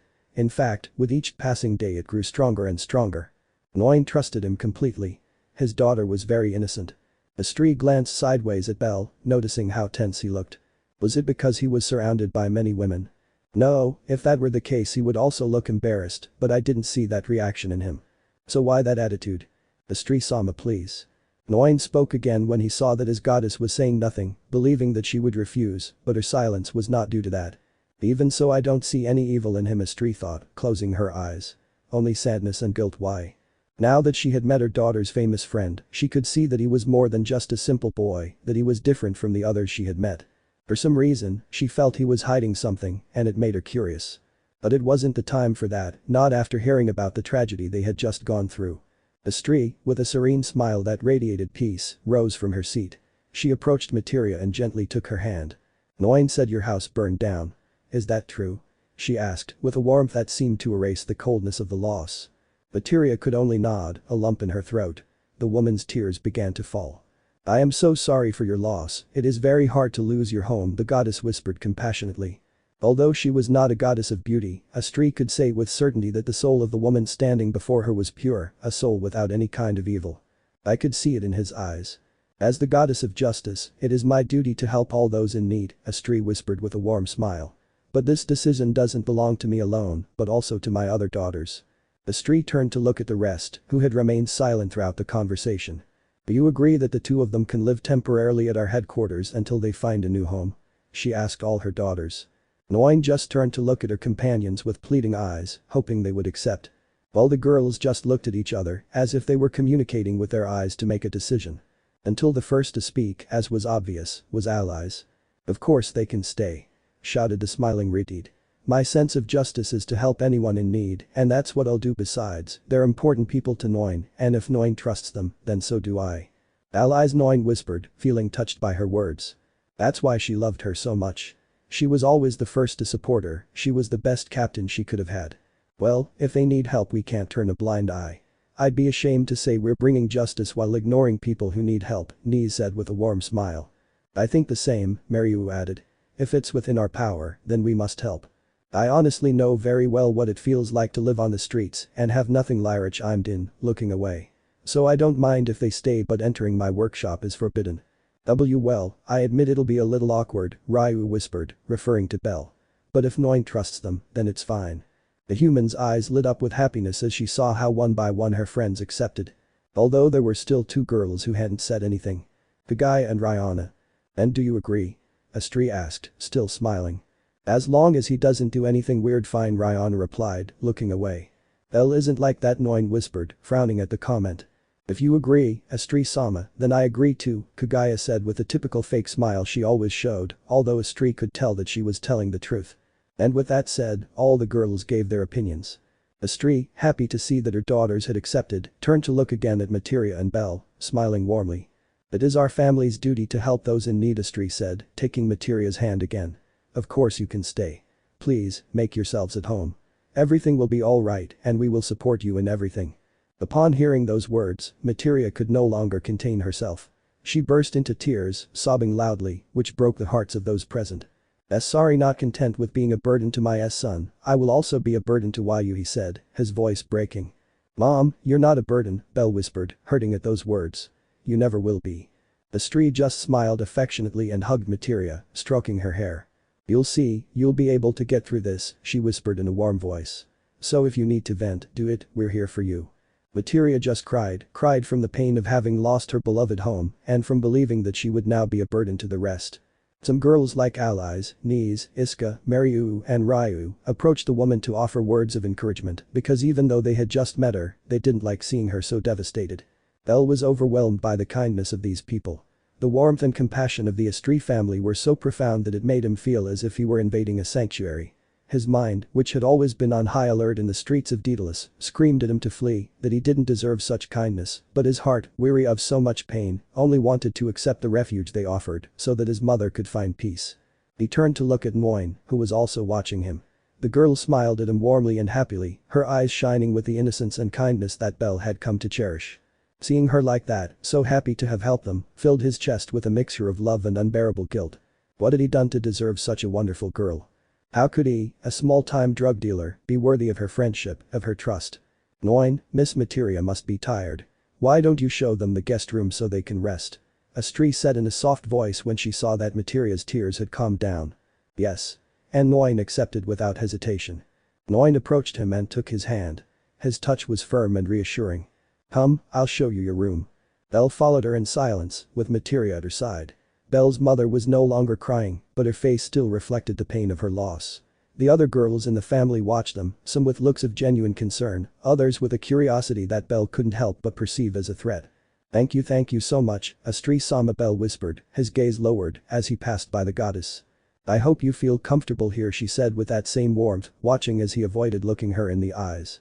After that, they passed by Kagaya and Rihanna, and Belle felt a pressure in his chest as he felt their gazes. Their gazes were not kind. They were cold, analytical, as if they were trying to read her soul and unearth the secret she kept, although they did look at Materia with a certain amount of pity. Kagaya, with her stoic expression, gave him a slight bow as if to say that she accepted his presence. Rihanna, for her part, quickly looked away. Belle knew he was being judged, and the awkwardness of the situation was pushing him to the brink of panic. Noin led them through a hallway lit by small lamps. The place was simple yet welcoming, and every corner exuded a tranquility Belle hadn't felt in a long time. He opened a bedroom door and gestured for them to enter. It was a small but clean room, with 2 beds and a window overlooking a small garden. There were folded sheets, comfortable pillows, and a vase of fresh flowers on the bedside table. Noin made sure Materia felt comfortable, helping her sit down on one of the beds and covering her with a blanket so she could rest. Rest, Materia-san, you'll be safe here, said Noin, with a reassuring smile. I'll go get you some clothes and something to eat. Thank you, little one, the woman whispered, smiling weakly. Materia lay back on the bed, her body looking frail and exhausted. The crying and the tension had drained her last bit of strength. She closed her eyes, and within minutes, her breathing became slow and calm until she fell asleep. Belle sat on the other bed, watching his mother, and felt an immense lump in his throat. Seeing her like this, so vulnerable, reminded him why he had taken the path he had. Noin, on the other hand, stayed with Belle, looking at the dull expression on his face. He didn't like seeing him like that. Aren't you going to eat? Noin asked softly. I can bring you something if you want, just let me know. No, I'm not hungry. Thank you, Noin, Belle replied, his voice weak. Okay, but if you're hungry, don't hesitate to tell me, I'll always be there to help, she said with a warm smile that once again touched Belle's heart. Noin. Yeah? Noin, why are you doing this? She asked, her voice breaking. Why are you helping us? Noin smiled as he took her hand, feeling the girl's warmth and affection. Because we're friends, Belle. I wouldn't let my best friend and his mother live on the street. I couldn't, he replied, giving her the most beautiful smile. Those words hit him hard. My best friend. Belle swallowed the lump in his throat. He couldn't lie to him anymore, not after everything he'd done for him. And in that moment, a part of him shattered, like glass falling. But I didn't have the courage. Thank you so much, he whispered, caressing the girl's hand with his thumb. Noin blushed a little at that action but still smiled fondly. You're welcome. That's what friends are for. You'll see, you'll manage to adapt here. The girls are a little odd, but they're very kind, you'll feel fine. Belle couldn't help but smile weakly at those words. Just having you here is enough for me, she whispered, making Noin's blush grow and causing her to look away. But she also smiled warmly. I will always be with you. A while later. Noin had already left the room so that they could both rest. Materia was still sleeping in the bed and it was clear that she had cried. Belle, on the other hand, sat on the other bed, his head in his hands, thinking about everything that had happened. Noin was so good, so noble, so pure, and he had lied to her. He had lied to her, to his goddess, to her entire family. He, the man who trafficked drugs, was now at the heart of the family that stood for justice. It was a cruel joke of fate. What'd I do? There was no turning back now, his house had been burned down, so he had no choice but to stay, but he risked being discovered. Although he had already made the decision after the fire. I would no longer work for them. She knew what that meant, losing the help she received for her mother, but she couldn't go on like that anymore, not anymore. But that doesn't mean he was no longer a criminal. He was. Because of him, many people had died from consuming the substances he sold them. Leaving the organization did not erase his crimes. The truth is, he didn't care about ending up in jail and all that. His only concern was that Noin and his mother would hate him if they knew the truth. I couldn't live with that. The weight of his past felt like a chain on his shoulders. Bell looked at his mother, her face peaceful in sleep, and a wave of rage and determination washed over him. He had entered that world of filth and corruption to save her, but he had only succeeded in dragging them both into even greater danger. He closed his eyes tightly, Noin's face appearing in his mind. Her smile, her bright eyes, her hand in his. She was the embodiment of the justice he had trampled underfoot, and her kindness made him feel like the most vile person in the world. Her "I'll always be with you" echoed in his head, a promise he didn't deserve. He couldn't go on like this. The lies were a poison that was consuming him. He got out of bed, looked out the window, and gazed silently at the garden. But even so, I couldn't because of the fear. Cowardice, fear of rejection and hatred paralyzed him. What would Noin do when she learned the truth? Would she hand him over to the Ganesha family? Would she hate him forever? Would she regret having helped him? Those doubts would never leave him at peace. "No," she whispered weakly. He clenched his fists and looked at the city, specifically at the place where Daedalus Street was located. If he was going to jail for his actions, he at least had to get rid of that organization. It was his responsibility. He had to finish everything with his own hands. And once he achieves it, I would do what I had to do. "Rest, Mom," he whispered, watching his mom sleep. It would be difficult, but he swore on his mother's life that he would make it.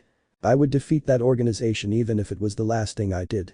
"It's so peaceful here," I whispered, closing my eyes and breathing in the air with the scent of the garden flowers. Peace was in the air. A profound peace. "I hope you understand me, Noin." End of chapter. Let me know in the comments below if you guys want the next part. Also check out my other video that has been shown and left. Thank you for watching. If you enjoyed this video, please like and share this video. And have a fantastic day. Bye.